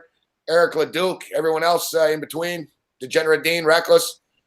Give us a thumbs up if you can on the way out, and make sure to support sportsbookreview.com by going over there. Pick a sportsbook that's right for you. You'll get a big bonus and shit, and lay it down on the Super Bowl. And whatever. I'm going to go fucking stick a fucking fork in my fucking eye right now. And let's hope we see right side of campus in the morning, and that Donnie and Big Man don't get in too much euphoria and partying tonight. Yeah, I think it's time yet. I got a fork out. Uh-oh. There's a... Don't do it, Gabe. We got the next data. I nearly Bounce just back jabbed myself in the eye with the fork. You got to be careful, like even fucking around when you're playing with shit. You know what I mean? You got a bunch of fucktard Vikings to cuss out tomorrow. Come on, you got to be ready for that. Fucking dishes, don't you? You know what? Now I'm done. My landlady's got to fix my fucking. She's got to fix this shit. I'm going to be honest with you. The only reason I never asked her to fix my fucking washing machine, my dish dryer, is I don't want her in here. Fuck, all right? I put a hole in the wall, swinging a fucking broom at the fuck out of fly once this summer. Look, I've been here 2.5 years, and I haven't smashed the place, but there's little things starting to add up. So she comes in here. She's going to say, hey, what happened to the wall? I'm going to say, oh, I got angry one night, and I swung a fucking broom. I threw a broom at a fly. This fly drove me so crazy. Normally, I'm pretty calm. But like this fly, it was like an hour, man. And I grabbed a broom, and I fucking swung at it like a baseball bat. And I was like a madman. I lost my mind. I was swinging like a madman a broom in my living room here. Trying to hit a fly home run. Yeah, and I fucking hit my wall, fuck. Wow. You know? And it's a little chick, but like I said, there's just little things in here. I don't want to deal with her. Plus, fuck, you know, I used to go on the balcony and smoke all the time. I gave up on that a long time ago. The place reeks of weed, like, constantly, so I just don't want her in here, you know? Huh. But it's to the point where I got her to get I think she needs to fix this shit. I can't be doing dishes all the time.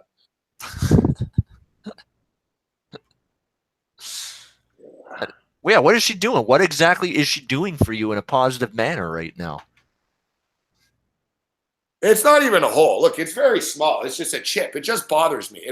She won't even notice it. Like I said, it's added up. Fuck. All right. Maid problems.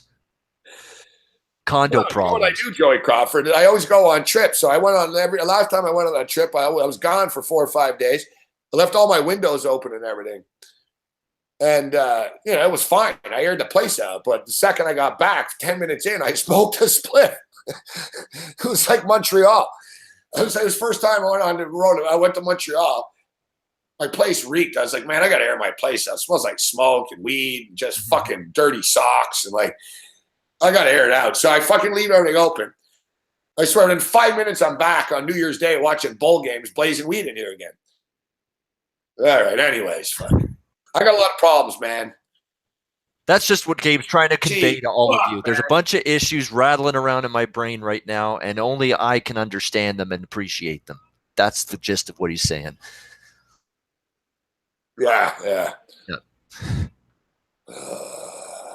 It's always tomorrow. The sun will come up tomorrow. Da da da da da da da. Tomorrow. Thanks, Babano.